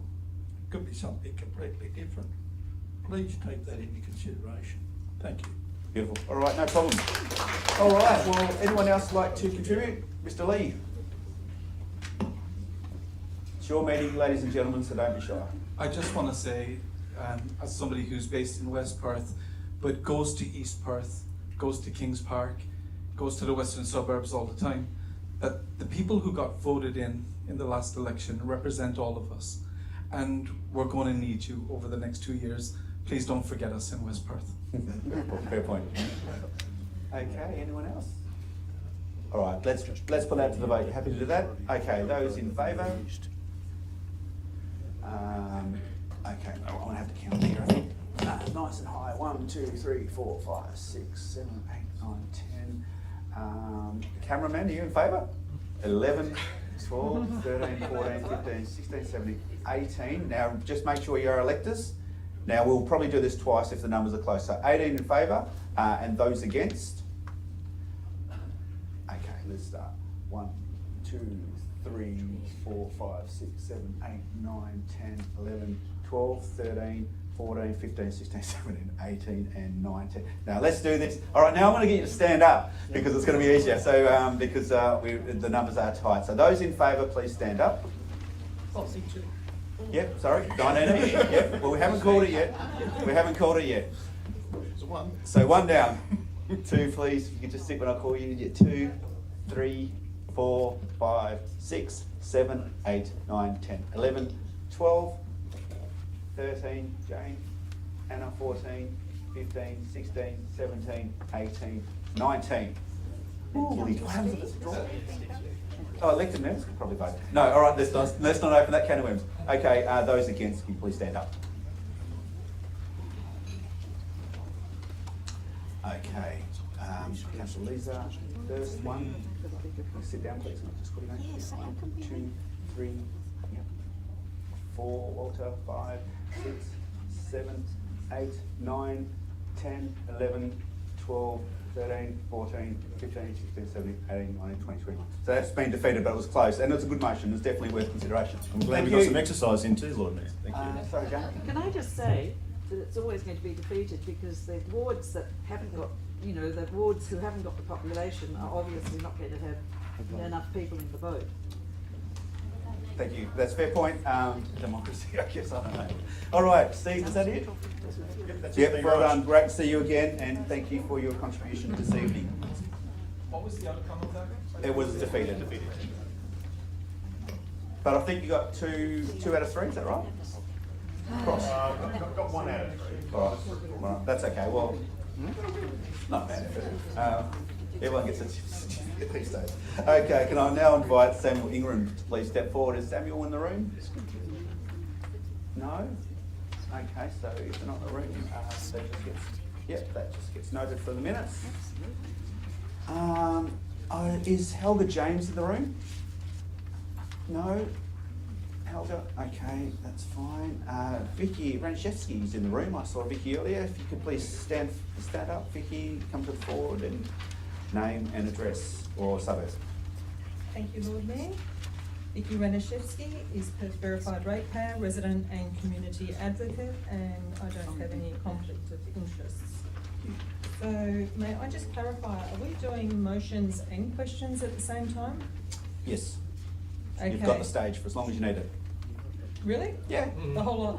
Okay, thank you. Well, within reason, you've got 5 minutes per motion and per question. Okay, fantastic, thank you. Okay, first motion, review of use of put the motion. I'd like to speak to this so people understand it, if that's okay. Absolutely. That the electors meeting notes community concern regarding the frequent use of the procedural motion commonly referred to as put the motion, which has the effect of closing debate on substantive matters, and affirms that robust debate between elected members is a fundamental element of good governance, transparency and informed decision making. And requests council to consider initiating a review of the frequency, circumstances and governance impact of the use of put the motion at council meetings since October 2025, and requests that council consider whether any amendments to standing procedures, meeting practices or governance frameworks are warranted to ensure debate is not unreasonably curtailed while maintaining orderly meetings. That's it on that one. Well done. Thank you very much. Can I have a seconder for that motion, please? Dr. Isaacs, would you like to speak any further on the motion, Vicky? This motion just asks for council to consider governance impacts, not to overturn or direct decisions at this stage. All right, thank you. Dr. McIsaac, would you like to speak for or against the motion? Oh, for the motion, sorry. Vicky, you've touched on something that's, I think, very important. We want to have a council that's much more open and transparent, and the only way that you can have open, transparent government is for the various elected members to be able to express their opinions about motions, because they then go on the record, and that becomes a permanent record that has to be maintained. By putting a put motion, that actually stops the debate. It doesn't just stop the debate, it stops the recording of the opinions of councillors who want to stand up and be heard. So I would encourage you to vote for this motion. All righty, thank you very much. I think we might put that to a vote now, mate. Does anyone like to speak for or against the motion, please? Yes, Jason.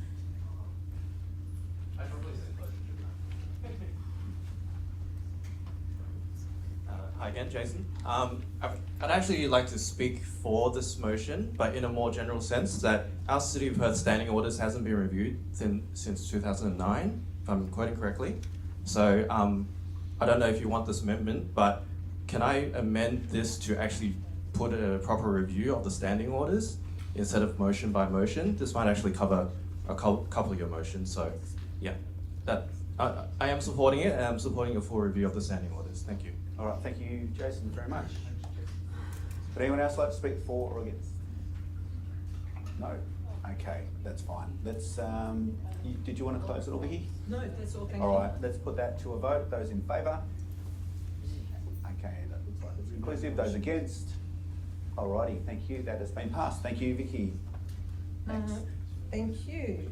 Actually, before I go on, through the chair, before I ask I'll mention the next motion, I would just like to place on public record on behalf of ratepayers our sincere thanks to the CEO, Michelle Reynolds.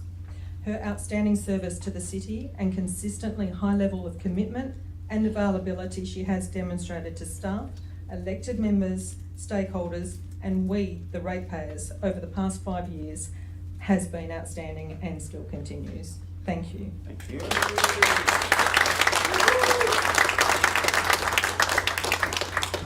Next motion. Or question. Okay, next motion. Governance standards and responsibilities. That the electors meeting notes that effective local government relies on informed, prepared and engaged elected members, and affirms that the role of councillors and presiding members includes participation in governance processes beyond ordinary council meetings, and requests council to consider the preparation of a governance guidance paper outlining best practice expectations for councillors and presiding members, including participation in agenda briefings and committee meetings, engagement in governance, conduct and professional development, training, and principles for presiding members in managing debate impartially and applying standing orders consistently, and requests that any such guidance, if prepared, be reported to council and made publicly available. All right, thank you. Can I have someone to second that one, please?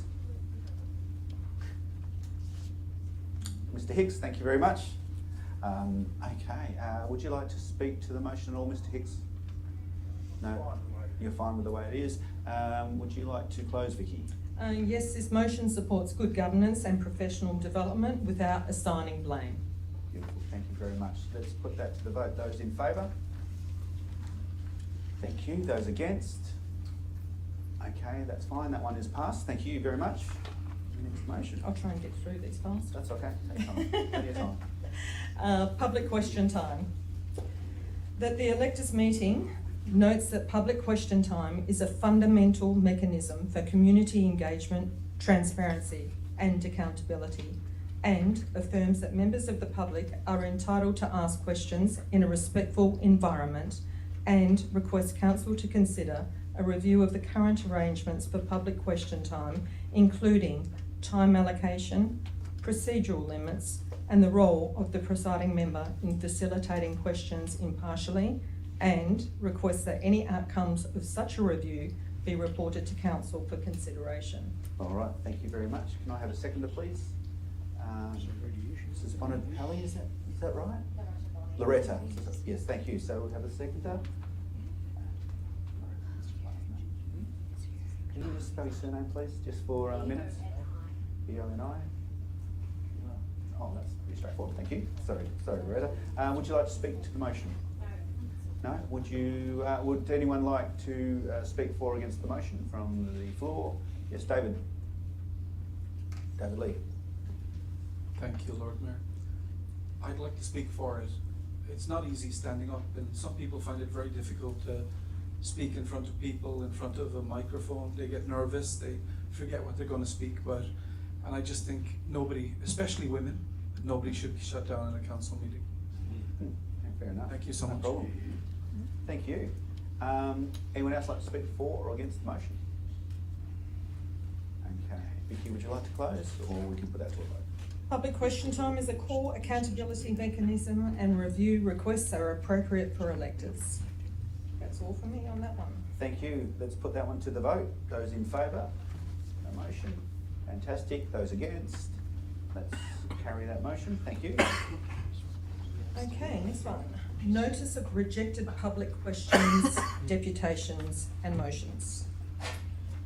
That the electors meeting note that any public question, deputations, motions submitted for an electors annual meeting, special council meeting or ordinary council meeting that has been rejected, refused inclusion or deemed inadmissible must be accompanied by written reasons provided to the submitter within a reasonable time frame, and that such reasons clearly identify the specific standing order policy or legislative provision relied upon, the position of or role responsible for making the decision, and whether the decision was made independently by governance or following consultation with any elected member. Can I have a seconder, please? We'll go to Retta as well, again, 2 in a row. Would you like to speak to the motion, Retta? I agree with Vicky because I feel as though if you've not given a clear explanation, you may not in the future put forward any Yeah, that's fair enough. And I don't know if we've got a track record of denying too many questions or deputations throughout the year, but certainly is taken on notice. Would anyone else like to speak for or against that motion? Yes. Yes. Walter. Yeah, William Walter from Terrace Road. I'd just Mr. like Walter. to support Vicky's motion because I think it's showing just good governance, and that's so important. We see even public companies don't have good notice, and I think the City of Perth, you've got to be right up the top with your notice governance. So thank you, I support you, Vicky. Thank you, no problem. Would anyone else like to speak for or against the motion? No? Vicky, would you like to close? Sure. Without written reasons, people are left guessing. Clear reasons allow residents to correct and resubmit questions properly, reduce conflict and strengthen confidence in the governance process. Thank you. All right, thank you. Let's put that motion to a vote. Those in favour? That's one's passed. I don't think we need to. We'll go quickly against. Those against? But no, that's fine. That all makes sense to me. Okay, now I believe you've got questions. Final motion. Oh, one more motion, sorry. Well, paperwork everywhere here. Transparency in confidential sessions. That the electors meeting notes the importance of transparency and open decision making, and notes community interest in understanding the use of confidential agenda items, and requests council to consider a governance review into the frequency and categories of confidential items, the legislative basis for confidentiality determinations, and opportunities to maximise disclosure while maintaining compliant with legislation, and request that the findings of any such review be reported to council for consideration. All right, thank you very much for the question. Can I have a seconder? Sorry, motion. Can I have a seconder, please? Mr. Lee, thank you. Would you like to speak to that motion, Mr. Lee? No, I'm happy as it is. Okay. All righty. Has anyone got any questions for or against the motion? Just speak for it, twice a month. William Walter. William Walter, yes. Right. William Walter from Terrace Road. I support Vicky. I mean, this is just good governance, which we must have here at every time. No reflection, so I support you. Thank you for bringing that to our attention. And hopefully council will take this on board and just clean up any areas where they may be a bit weak on it. Thank you. Yeah, that's fine. And I think on the whole, the council certainly do agree with that, and that's pretty much what we do. Sometimes there are confidential items and they're confidential for a reason. But other than that, yeah, everything's pretty open and transparent. Well, it's very open and transparent. Dr. McIsaac. I want to support Vicky in this. I think transparency was one of the primary platforms she ran on, Lord Mayor, and it does support good governance. But I also wanted to point out that the laws have actually, or the Act has actually changed around what constitutes confidential, and it's become much narrower. And I think that it would be a good to add. I support Vicky's idea that we need to review the current set of requirements and make sure that we are only following a very narrow interpretation of what's considered confidential. Yep, no problem at all. Thank you. Would anyone else like to speak for or against? Mr. Hicks.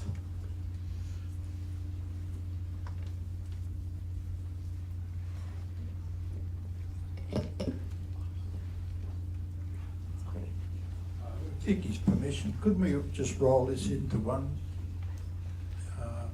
Instead of breaking it down in individual lots, could we put it all into one and put it to the council like that, combine it all together? Mr. Hicks, do you mean the previous three motions? Yeah, all of them together. Yeah, because those have already been passed, unfortunately, we wouldn't be able to. And the issue with bringing all four of them up together. No, I understand. Yeah. I thought perhaps, we support it all, but it's a bit long-winded and it's all been rolled into one. No offence, Vicky. No, take it. No, all good. Appreciate that input, Mr. Hicks. Would anyone else like to speak for or against? Okay, Vicky, would you like to close? Sure. This motion seeks to review processes not to disclose confidential information. And that's it on first motion. Alrighty, let's put that to a vote. Those in favour? Keep going. Hand up. And those against? Okay, that's fine. That is passed. Thank you, Vicky. Okay. Okay, question time? Question time. Away you go. Okay, question 1. At the Special Audit Risk and Improvement Committee meeting held on the 21st of January, agenda item 6.1 referred to the commissioning of independent psychosocial risk assessment reports. Can the CEO confirm the authority under which the assessment was commissioned, the date on which the CEO first made the decision or intention to commission the assessment, and the governance rationale for initiating the assessment? Okay, thank you very much for the question. Through to the CEO. Thank you very much, Lord Mayor. So the CEO for the city holds relevant responsibilities under the Work Health and Safety Act 2020 and also the Local Government Act. On the 12th of November 2025, I confirmed with the Lord Mayor my intentions to commission a psychosocial risk assessment. So the City commissioned the work in response to multiple concerns raised by individuals from within Council and administration regarding psychosocial safety and a request by an elected member for a psychosocial risk assessment to be conducted. The assessment focused on the interface between elected members with Council, elected members and administrative leadership, including the CEO and senior executive, and elected members and Council support employees. Okay, thank you. Next question. Question 2. CEO, for the entire calendar year, 1st of January 2025 to 31st of December 2025, how many formal complaints were made against elected council members, including the presiding member, and can the city provide a breakdown of those complaints by complaint type or pathway, including but not limited to code of conduct or behavioural complaints managed internally by the city, minor breach complaints under the local government model code of conduct regulations, serious breach complaints referred to the state regulator, any other formal complaint category recorded by the city, the date each complaint was lodged or received, or if exact dates cannot be released, the month received, and the status or outcome of each complaint, for example, assessed, closed, referred, investigated, or finding made. Provide external legal costs for the entire year in relation to elected council member complaint matters. Yes, thank you. Sorry. Through to the CEO. Thank you very much for the question. I can only comment on behavioural breach complaints, and I can tell you that there were 10 elected member behavioural breach complaints made in the 2025 calendar year under the Elected Members Code of Conduct, Division 3. Unfortunately, I'm a bit unable to comment on point 2 and 3. I can say that the cost of just the behavioural complaints only was $33,573. Okay, thank you. I'm sorry, but who can comment on question 2 and 3? Those matters are deemed confidential and are also outside of the City of Perth, the behavioural complaints as described, so we don't always have awareness about what other complaints into other jurisdictions or in other circumstances may have been made. Okay, thank you. Thank you. Next question. Question 3, through the chair. On what basis may a public question or deputation submitted for an electors annual meeting, agenda briefing meeting, special council meeting or ordinary council meeting be rejected or refused inclusion, and which position or authority has the power to make that determination? Further, can governance please confirm whether any such rejection must be based on published criteria or standing orders, and whether the reasons for rejection are recorded and communicated to the submitter? Okay, thank you. Through to CEO of governance. Through to the CEO, sorry. Thank you, CEO. Lord Mayor. If I could invite the Manager Governors to please respond.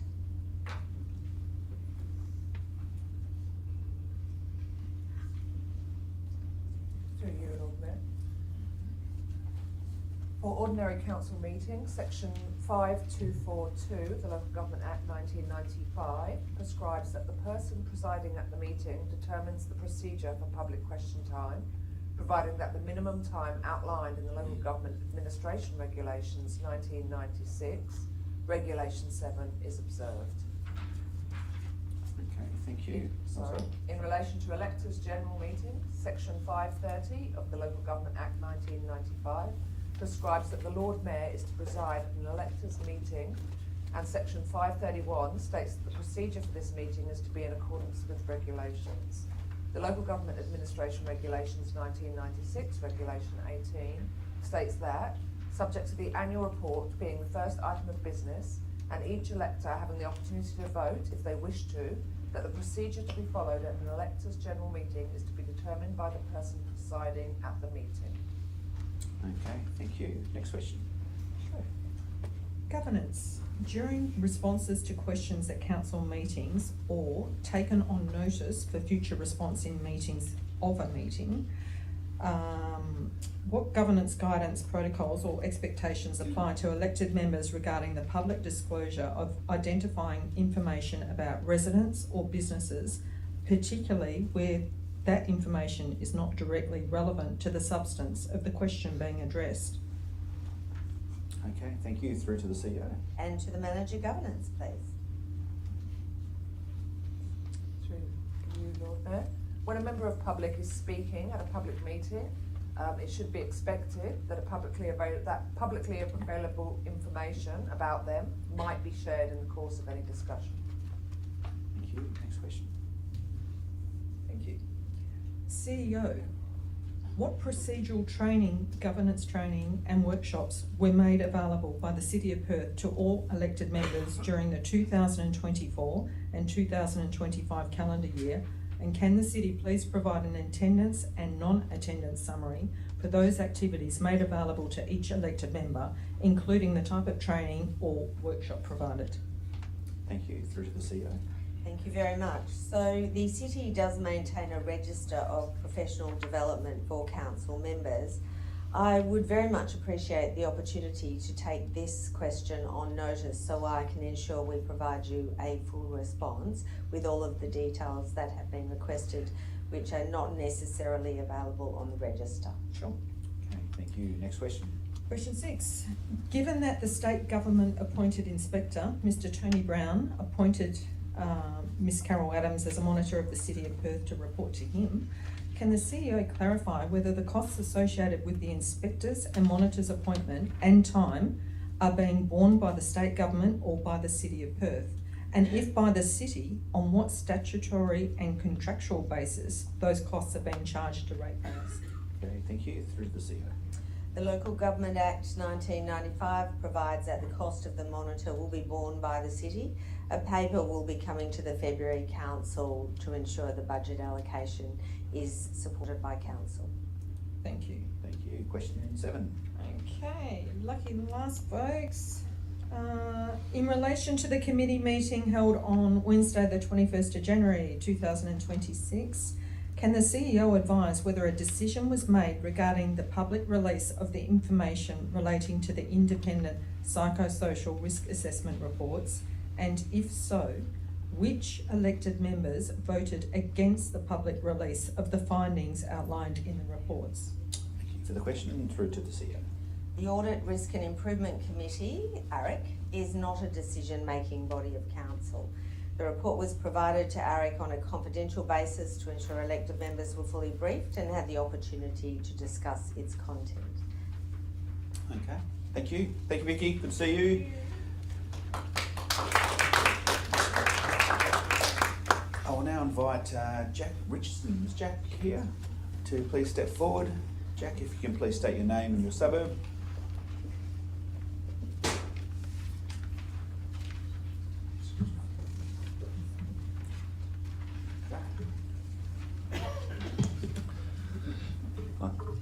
Jack Richardson, Netherlands. I'm a ratepayer.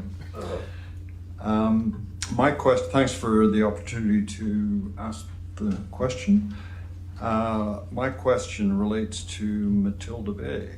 What social media avenue, in addition to the city's newsletter, can the city use to demonstrate its continued support for ratepayers by promoting the Save Matilda Bay rally to be held outside Parliament House on Tuesday, the 19th of February from 1 to 2 p.m. Is the city willing to support its concerned ratepayers by promoting this event, again, by both social media and its newsletter? Okay, thank you. I'll pop that question through to the CEO. Thank you very much for the question. The city's social media and newsletter platforms are not available for the promotion of organised rallies or protests for reasons that we might understand with some of what occurred over the weekend. The city's channels are really required to remain neutral and provide impartial, unbiased information to community members. But I am aware that elected members do their own social media and other promotion and decisions of council that have been taken to support the community position. So it might be a matter for individual councillors to consider into the future. Is there any other way that the city can support the group opposing the development of Matilda Bay and the ferry terminal? If I may take that on notice, I think there may be opportunities, and the opportunity to discuss that with elected members would be very much appreciated. Okay. Thank you. Could I just have just ask a question to those in attendance? How many people have routinely or even occasionally used Matilda Bay foreshore in that part? Hands up? Yeah. Okay, so it's a pretty significant number given that we've got a lot of East Perth residents here, but it's a pretty important reserve and pretty important to all people in the city.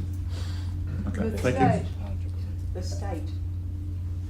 Totally Well, agree with that. the state and the country for that matter.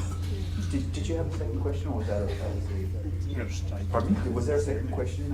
No, no. I think it was just yeah, both of them.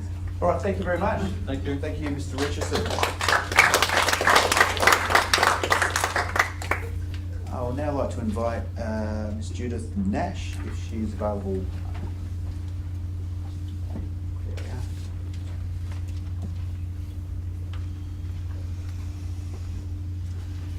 Good afternoon, Judith. Can you just state your name and your suburb, please? So I'm Judith Nash, and I live at 43 Canimbla Road, Netherlands, and I'm a City of Perth Western residents member as well. Our neighbourhood in Hollywood East is adjacent to Kings Park, and this makes the protection of our wildlife particularly important. Many residents are unaware of the impact a roaming domestic cat can have on biodiversity, and studies estimate that free roaming domestic cats in Australia kill over 300 million native animals a year, and that's sort of a big number to get your head around. So it's equivalent to 186 native animals per annum for each roaming domestic cat, which is, I think it's a lot, and I think, with loss of habitat and the stresses on our native animals, this is something that we can have an effect on. So my question to the council is, in the interests of preserving wildlife in our neighbourhood, would the city be prepared to highlight the issue by inviting cat owners to register with the city for a $200 rebate when installing a catio? And for those of you who don't know what a catio is, it's a cat enclosure. Very cool, thank you. I'll pop that through to the CEO. Thank you very much for the question, and we do work very closely with Kings Park, and we have been working with them around any issues presenting from cats that might be coming into the park from our district. At the moment, they haven't reported anything of major concern, no significant issues. However, we do appreciate that there is amendments happening to the Cat Act, so the possibility of some of the initiatives, and you've just discussed one, could well be something then that we are able to absorb. So we are waiting for the cat-related initiatives that will come out of that review and also that legislation. So thank you very much for raising it. Well, just one thing, relying on Kings Park staff just to tell you how many cat kills they get. I mean, the native wildlife leaks out into the suburbs, and they may not pick it all, pick up all the deaths. No, fair point. Thank you. Okay. Thanks very much, Judith. It's good to see some new faces and new council. Where are we up to? Could I please invite Tom Wilson to please step forward? Tom, can you please state your name and your suburb and proceed with your question? Yeah, Tom Wilson, Fairway Crawley. Following the recent election, there has been a noticeable public commentary from certain current and former councillors directed towards the newly elected Lord Mayor. Some of this commentary, including posting and reposting of articles, appears to lack constructive purpose, may not align with the behavioural expectations set out in the Code of Conduct for council members, committee members and candidates, particularly the requirements relating to personal integrity, acting honestly, ethically in accordance with the law, relationships with others, treating all individuals with respect, fairness and courtesy, personal conduct, avoiding any action that may bring the city into disrepute in light of these matters, and respectfully requesting clarification on whether such recent public commentary directed at the Lord Mayor is considered inconsistent with the behavioural standards set out in the Code of Conduct. What processes exist to assess such conduct? All right, thank you, Tom. I will say I'm a big boy, but at the same time, ultimately where I sit is, respect, kindness and professionalism is key, but I'll pass that through to the CEO. Thank you very much, Lord Mayor. The Local Government Act actually has regulations which provides a very clear pathway for complaints, particularly as they relate to management of Code of Conduct breaches. So the city website has a very comprehensive complaints process outlined, and we would invite any person who has any concern to explore that or to give our governance team a call. Okay, thank you, and again, thank you very much for the question. Next, we have our award-winning Anna Vanderboom to please come up and to ask her question. Without David, of course. Without David, there you go. If you could please state your name and suburb, Anna. And Anna Vanderboom, Netherlands, and thank you for this opportunity. City of Perth Western residents, as well as the Matilda Bay River User and Sailability Clubs, have appreciated the stance the city has taken to preserve the A-class reserve of Matilda Bay. Last October, Council passed a motion advising the Western Australian Planning Commission to defer approval of the Matilda Bay Ferry Terminal Development application until the city's recommendations and concerns had been addressed. And of course that hasn't happened. As a token of its stance in support of preserving Matilda Bay and in the interests of transparency and proper process, we request that before the 15th of February 2026, the city publicly advocate for the full disclosure of the business case and feasibility study for basing this development at Matilda Bay, which, as you know, is a beautiful, beautiful, unique recreation amenity for all West Australian families and the community.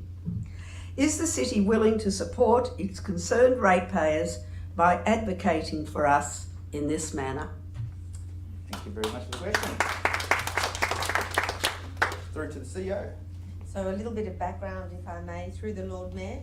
So Council resolved on the 30th of September 2025 to seek further consultation from State Government on the Matilda Bay Metronet planning proposal and to defer its determination of the application until the City's concerns were addressed.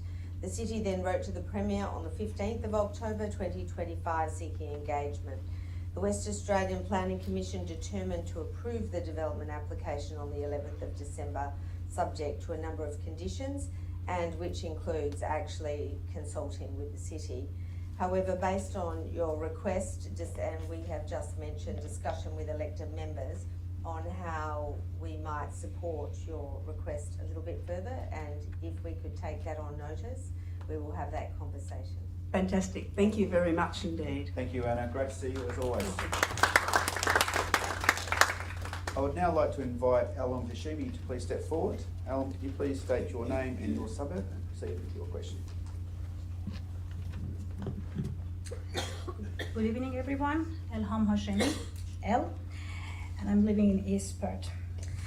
Thank you so much, Lord Mayor, for the opportunity to raise my question. Recent months have been a challenging period for the City of Perth, with increased public attention and several significant matters receiving considerable media coverage, including the disclosure of confidential information.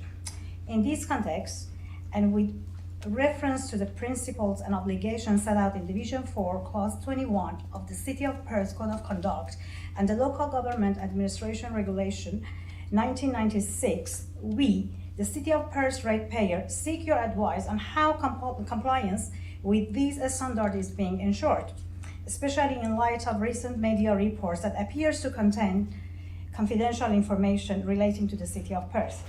As confidentiality is a clear and mandatory obligation under both the City of Perth Code of Conduct and the Local Government Administration Regulations, we would appreciate your advice on the following.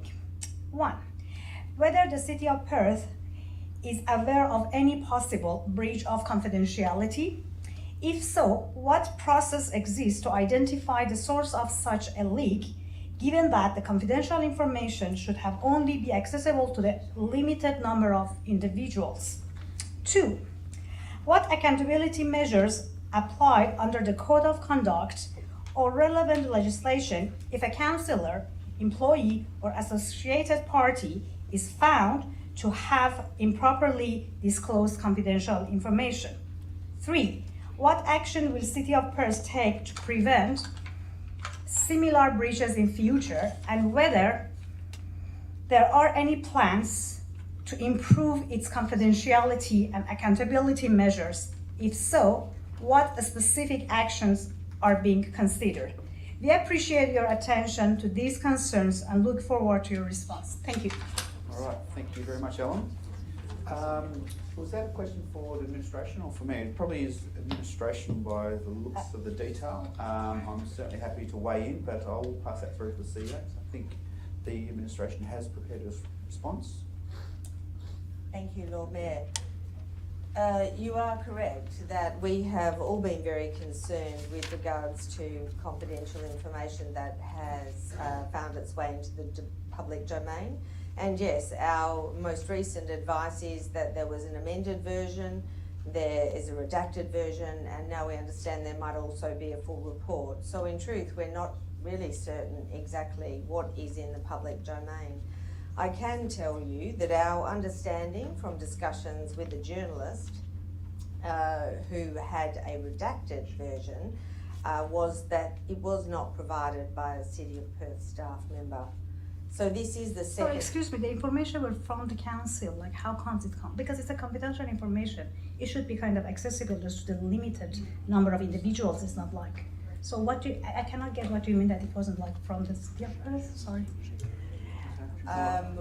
Well, I think it's best to say that it was actually distributed to a very limited number of people, and I can say that it was not, according to the journalist who had a redacted version, that she received her redacted version not from a City of Perth staff member. I can then go on to say that this is the second unauthorised distribution of confidential City documents in the last 6 weeks, and it is of deep concern to the City. In response to your second question, the Local Government Act, State Records Act and the Corruption, Crime and Misconduct Act all set out clear obligations in relation to the management of public records, including maintaining confidentiality. All public officers, which includes elected officials, are bound by codes of conduct regarding, amongst other things, confidentiality provisions. The systems and processes to ensure that all staff and elected members are aware of their obligations under the Code of Conduct is sound, and training is provided to both elected members and staff. So in closing, I would say the City takes breaches of the Code of Conduct, including unauthorised release of documents, very seriously, and has exercised its responsibility under relevant integrity legislation. Thank you so much, because I think it's really important to respect the Code of Conduct. Absolutely. In order to have a very good governance. Thank you. Thank you very much for the question. And the only thing I'll add very quickly there, obviously I spoke quite fully on the subject, but there's punishments that include imprisonment for releasing material that is confidential to the media, and fines up to $50,000. And obviously this would be referred to the CCC, and it's something that, like I said, we are capital city standard, and we debate and deal with capital city issues in chamber and in council, not via the media. So thank you for that. Just a point of clarification. Did you say it was going to be referred to the CCC? It definitely will be. Okay, thank you. Where are we at? We're on the home straight, ladies and gentlemen, so I'll now invite Ms. Jane Boxall to please step forward.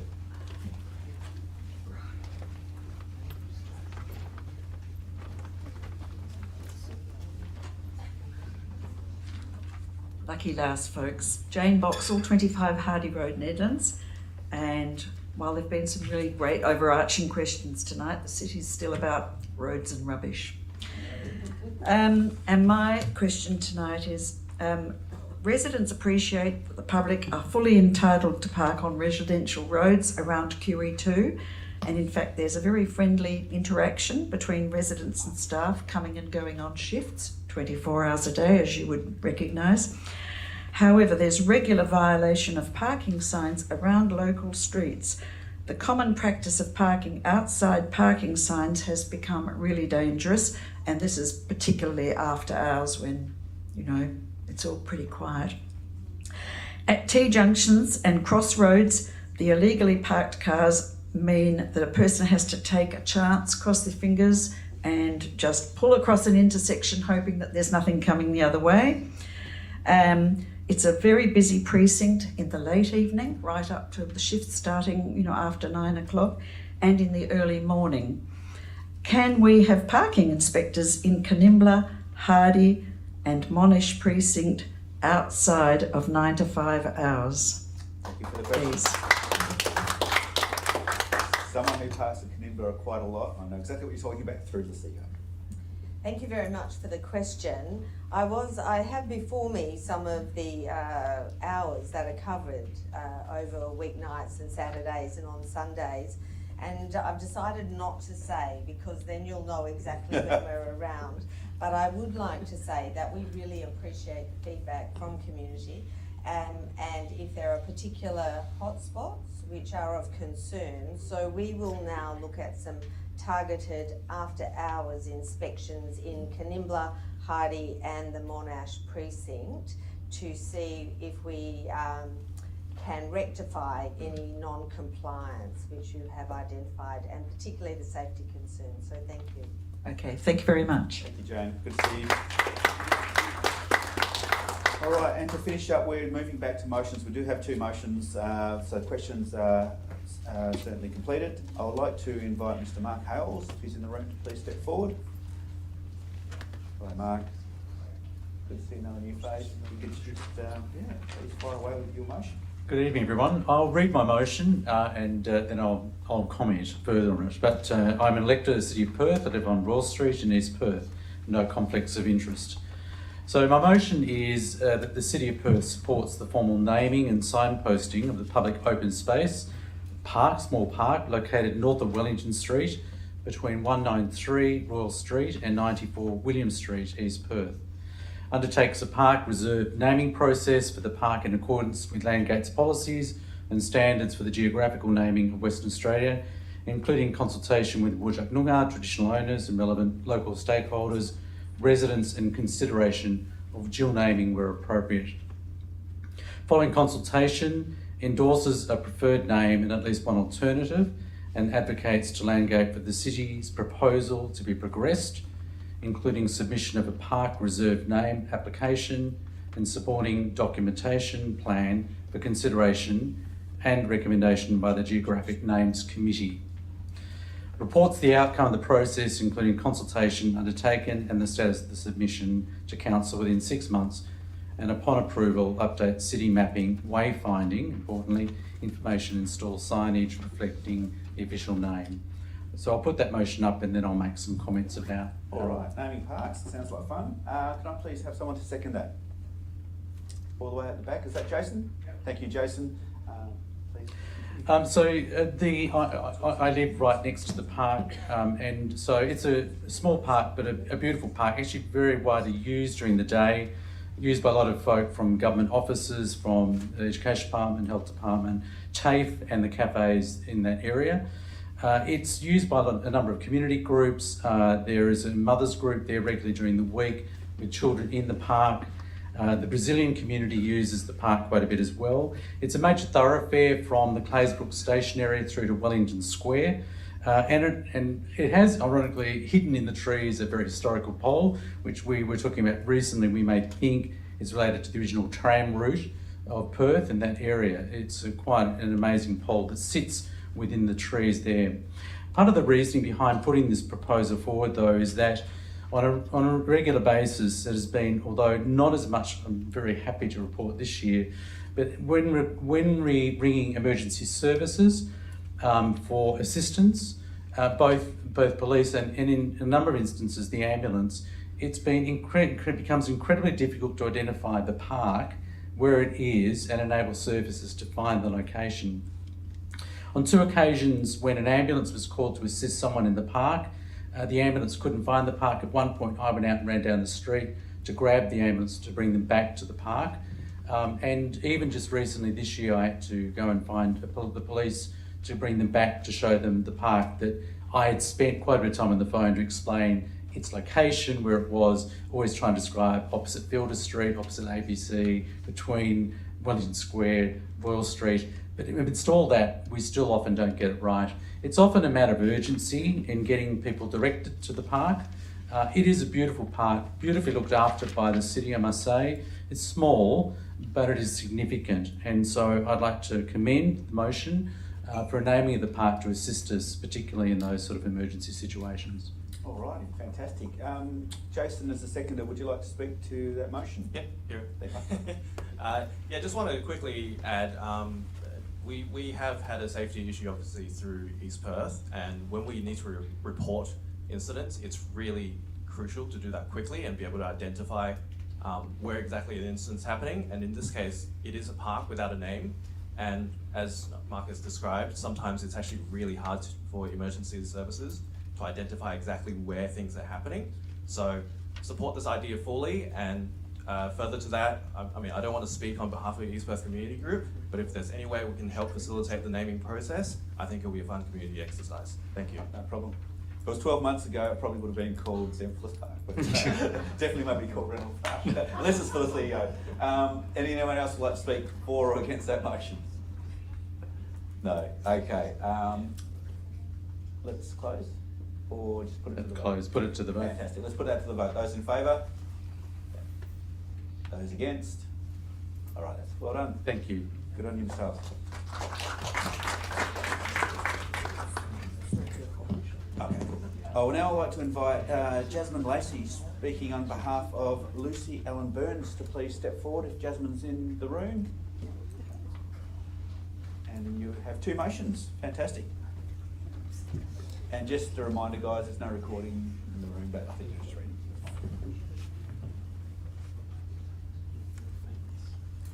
My name's Jasmine Lacey, speaking on behalf of resident Lucy Burns, and standing with me is Tanisha Bennell, who will be doing all of the speaking. So the first motion is we'd like to put forward the AGM of Electors support the council reinstates the Berak concert for the 26th of January 2027, delivering the program through a co-design with the Elders Advisory Group in partnership with the Aboriginal and Torres Strait Islander communities and in line with the City of Perth's continued commitment to reconciliation and truth-telling. Alrighty, can I get a seconder, please? Yes, thank you, Mr. Councillor Willard. Oh, Steve Willard.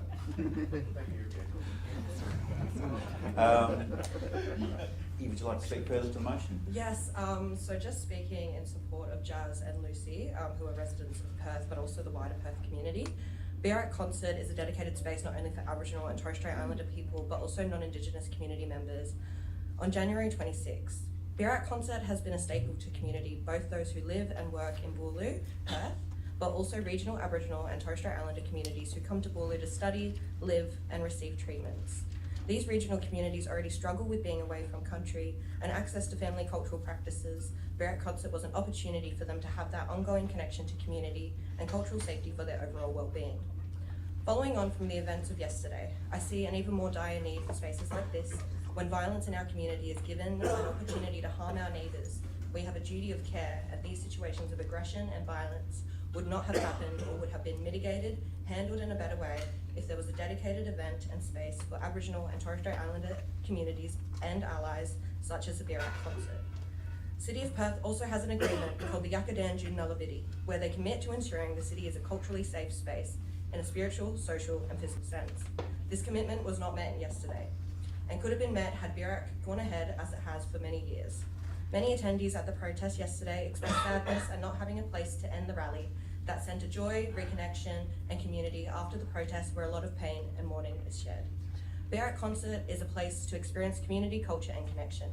It's a beautiful example of reconciliation in action, and we have received over 2,220 signatures in support of the petition, on a petition developed by Lona Maguire and by support through the wider community.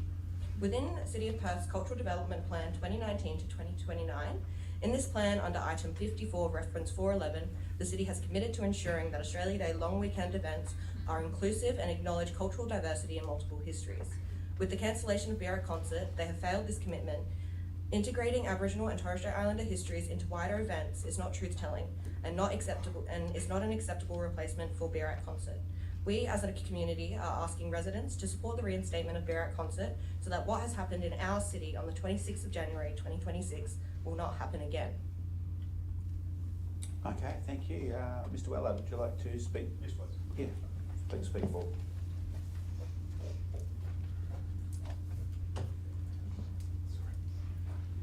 Yes, I second this motion for a couple of reasons. One is that I do feel that this concert is vitally important to the overall diverse celebrations of January 26th, Australia Day. I also recognise that funding for City of Perth events on that weekend has been in decline, and thereby, since the state government, I suppose, or Lottery West no longer funding those events, the city's had to reach out to other third parties. I would like this, if it's possible, motion to be amended for the reinstatement of the Berak concert in 2027 to become an active agenda item on the City of Perth committee meetings, and for discussions to be with the state government for Lottery West or other state government funding to help the city put this event on in future years. Thank you. All right, thank you. Noted. Would anyone else like to speak for or against the motion? Yes. If you could just state your name and suburb, please, and we'll try and find a mic for you. Margaret Maguire, Kings Park, and yes, I'm on the electoral roll. I know competing interests. We are speaking on behalf of that concert because it has been historically, it's been going for many years, even before naming as the Invasion Day concert. Then it was Survival Day, then it had a change of name to Berak Festival, and it kind of, I think that change in name was part of the decline in a way. we're more than just talking about 6 seasons. This is a very important communal event for not just Noongar people, but for all the visitors and all the 60 plus nations that are in Western Australia who happen to be in the city at this time, you know, extended holidays, what have you, where we see it as an expression of culture, and any kind of attempt to stop it is like an extension of really stopping our expression as a distinct cultural group. There are other cultural festivals that happen in Perth, unimpeded, that are not under threat of being shut down. This one was shut down kind of under, well, it was not, we weren't aware of it until very recently, which is why we're approaching you. So we feel really very strongly that it should continue and be on the date. Stay on the date that everyone else celebrates, whatever that date is. It's just, yeah, so that's all I've got to say. Yeah. Thank you, Ms. Mondori. Fantastic. Thank you for contributing. Anyone else like to speak for or against? Mr. Lee? Actually, David, you're closest to the mic, and then to the gentleman in the back of the room, just after him. Thank you. I'm speaking for I Love Music, and I went to the concert 2 years ago. I knew some of the songs. I just have a random question, and you don't have to answer it tonight. Just based on the last speaker, so if for some reason the day I became a citizen in Australia was Australia Day, and I love Australia Day, but if it changes to a different date, would the Birra concert also change?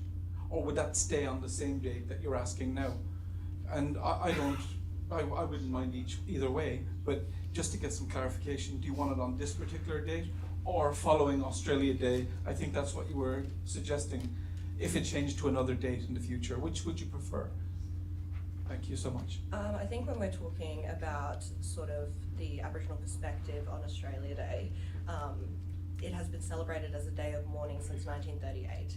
So I believe it would be most appropriate to leave it on that day. I know that there's calls from community about changing the date. I don't think that Birra would be impacted by that, because it is more of a community space about the day of mourning, and almost a way to centre that energy from negativity into positivity, and reclaiming space and creating opportunities for Aboriginal businesses and things like that. So, yeah. On the 26th? On the 26th of Jan. No, that's fair enough. Okay, gentlemen, sir, could I just ask your name and your suburb, please?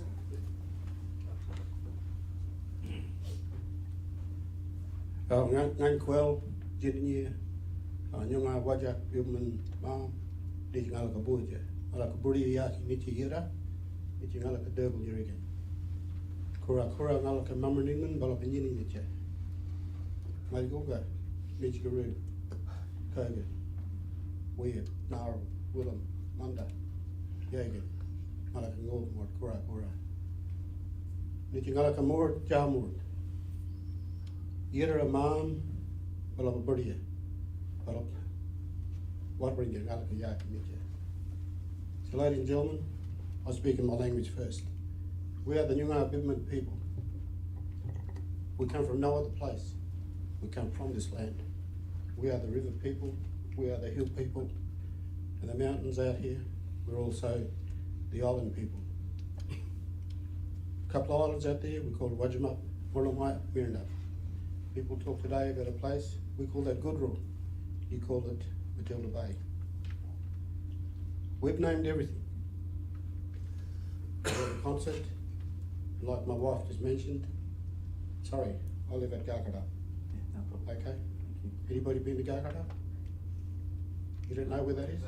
Sorry? Where is it? You call it Kings Park. We call it Gargada. Yeah, well that's good. So, this is the thing. Most Australians, non-Aboriginal people, know it as Kings Park. But for thousands and thousands of years, we have called it Gargada. Other families call it Karamurda, Jiringinboa. Okay? This is why we do what we do. We try and help people. We welcome people to our country. like we say, we are the sovereign nations. God Almighty, our Creator, put us here with our language to talk and welcome people, to educate people. People don't want to listen. I come here for the first time. I first worked in this building back in 1980, 81, as a courier for the Department of Primary Industry. But my point is, culture is still here. We are still here. We've been here for thousands of years. People tried to eradicate us. And that's the truth. We have to know the truth so that we can come together, reconcile and have harmony.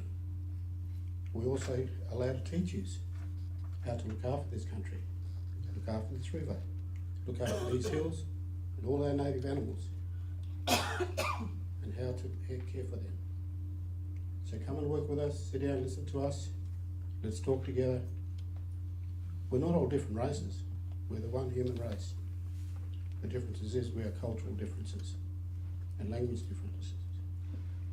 So I'm here to support this Birak Festival.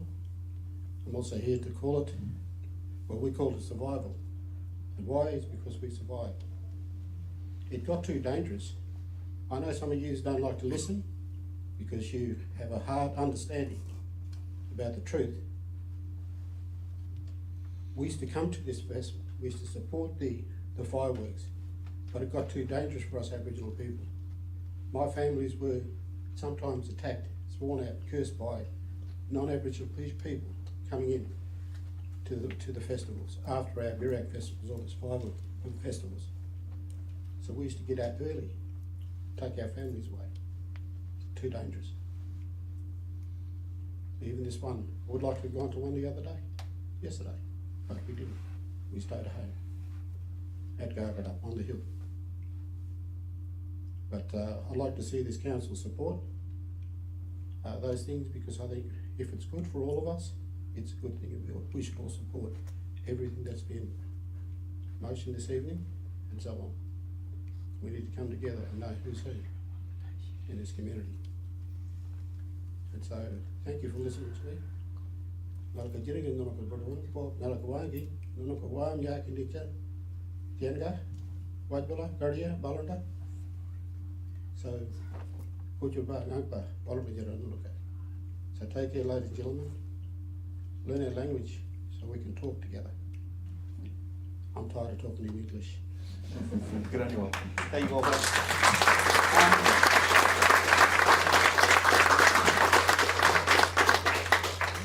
I'm here to support the Birak Festival. There's enough divisions in society as it is. Our First People are entitled to have the recognition that should be given to them. Look what's happening in America at the moment. Please come together and let Birak go. It's an ongoing commitment we can give to these people. We owe our First People a lot, a hell of a lot. Thank you. If you could indulge me, can I just leave it on pretty much on Walter's closing comments, and obviously Mr. Hicks, and if you're okay, we can put that to the vote. If that's okay, unless anyone really strongly wants to speak. I just want to know why it was cancelled. Okay, if that's a question, let's see how that you want to discuss. Thank you very much. So, Council unanimously supported the events program, which had the shifting of the Birak concert to a multicultural event, which was held in November down at Elizabeth Quay. And so there was a shift for reasons, and the organiser of Birak was the principal planner and liaison person with designing that multicultural event. Okay. The question was why, but you said just reasons, that's not why. As I understand it, and if I may take this on notice to ensure that I'm 100% accurate, I understand that the attendance was falling possibly for reasons that I think we might have just heard actually. And so on that basis, it was increasing in costs and reducing in numbers. Okay, would you be okay if we put that to a vote now? That's fine. Those in favour? Thank you. And those against? Okay, that's just the one against, so that is easily carried, thank you. And the second motion?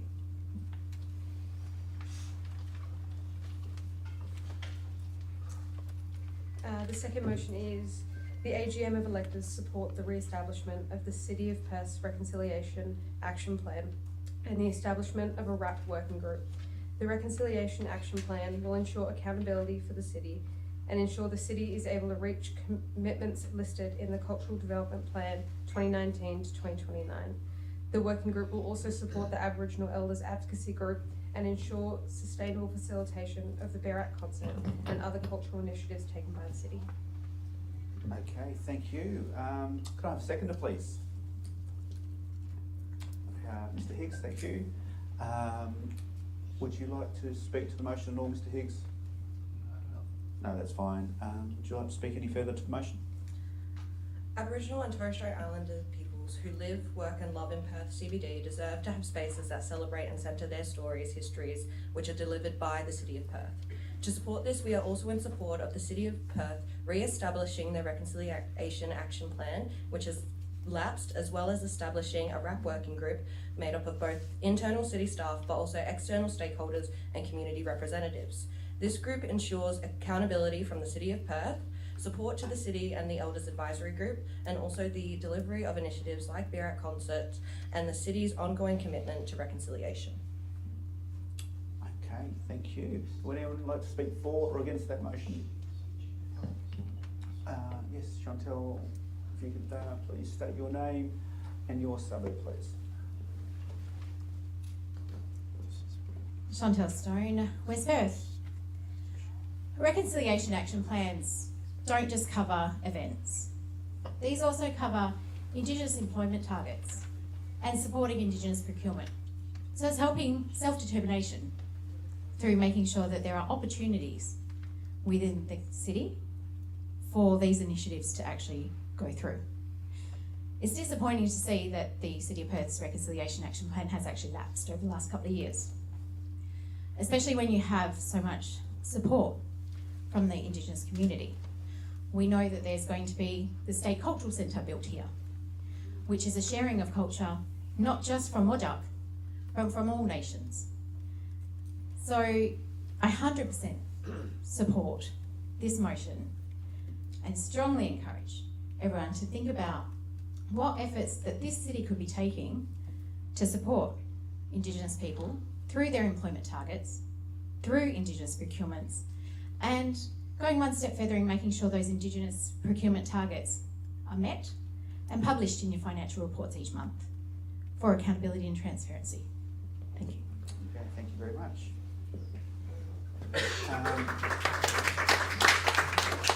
The CEO's just requested to comment on that one. I just wonder, for the purposes of clarity, and I'm happy to call on the acting general manager, who is probably able to actually talk more to this point. So we are still following a reconciliation action plan, and so work has not lapsed. And we're currently engaging with the broader community on a new plan. So I think if Tracy Hurst is in the room, I'm sure she could give us some more facts to my point, but just so that we are clear, we are following a plan, it hasn't lapsed. Thank you, Lord Mayor, through the Lord Mayor. Yes, we still have our plan. We're still following on works for that. We've got our Aboriginal Advisory Group, our Elders Advisory Group, so works are still continuing. We have the 2029 coming up, so we're trying to work through both of these things together because they are very closely intertwined, so that's why we're working on that engagement piece now. Thank you. Okay, thank you. Would anyone else like to speak for or against this motion? Mover, would you like to close, or would you like to put that to a vote? Okay, no problem at all. Well, let's put that one to a vote. Those are in favour? And those against? That has been carried. Thank you. Great to see you.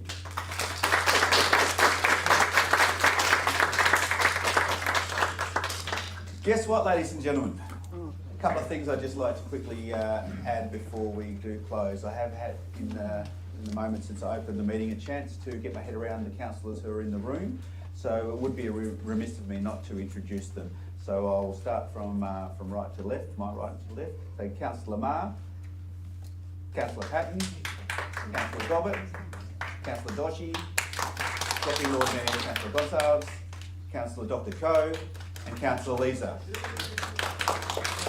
Yeah, I've said before and I'll say again, outstanding individuals, every single one of them working very, very hard for your community and available 24/7, as am I.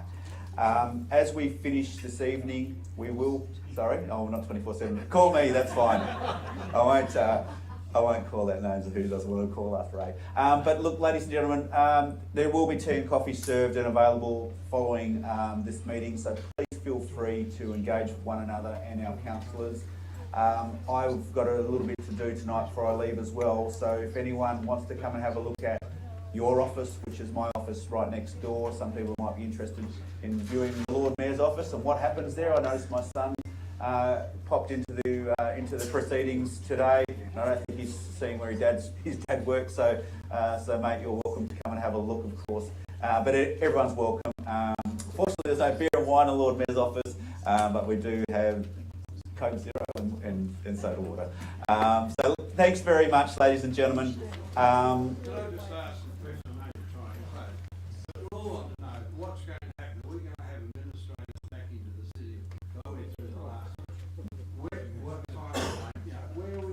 Well, I don't think we're going towards administration. We're going towards moving.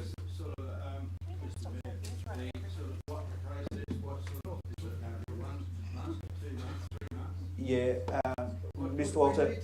Yes, I'm going to. Okay, I will answer that question. So a couple of quick things. Obviously, with this meeting being set to proceed accordingly in some period of time, there is a for notice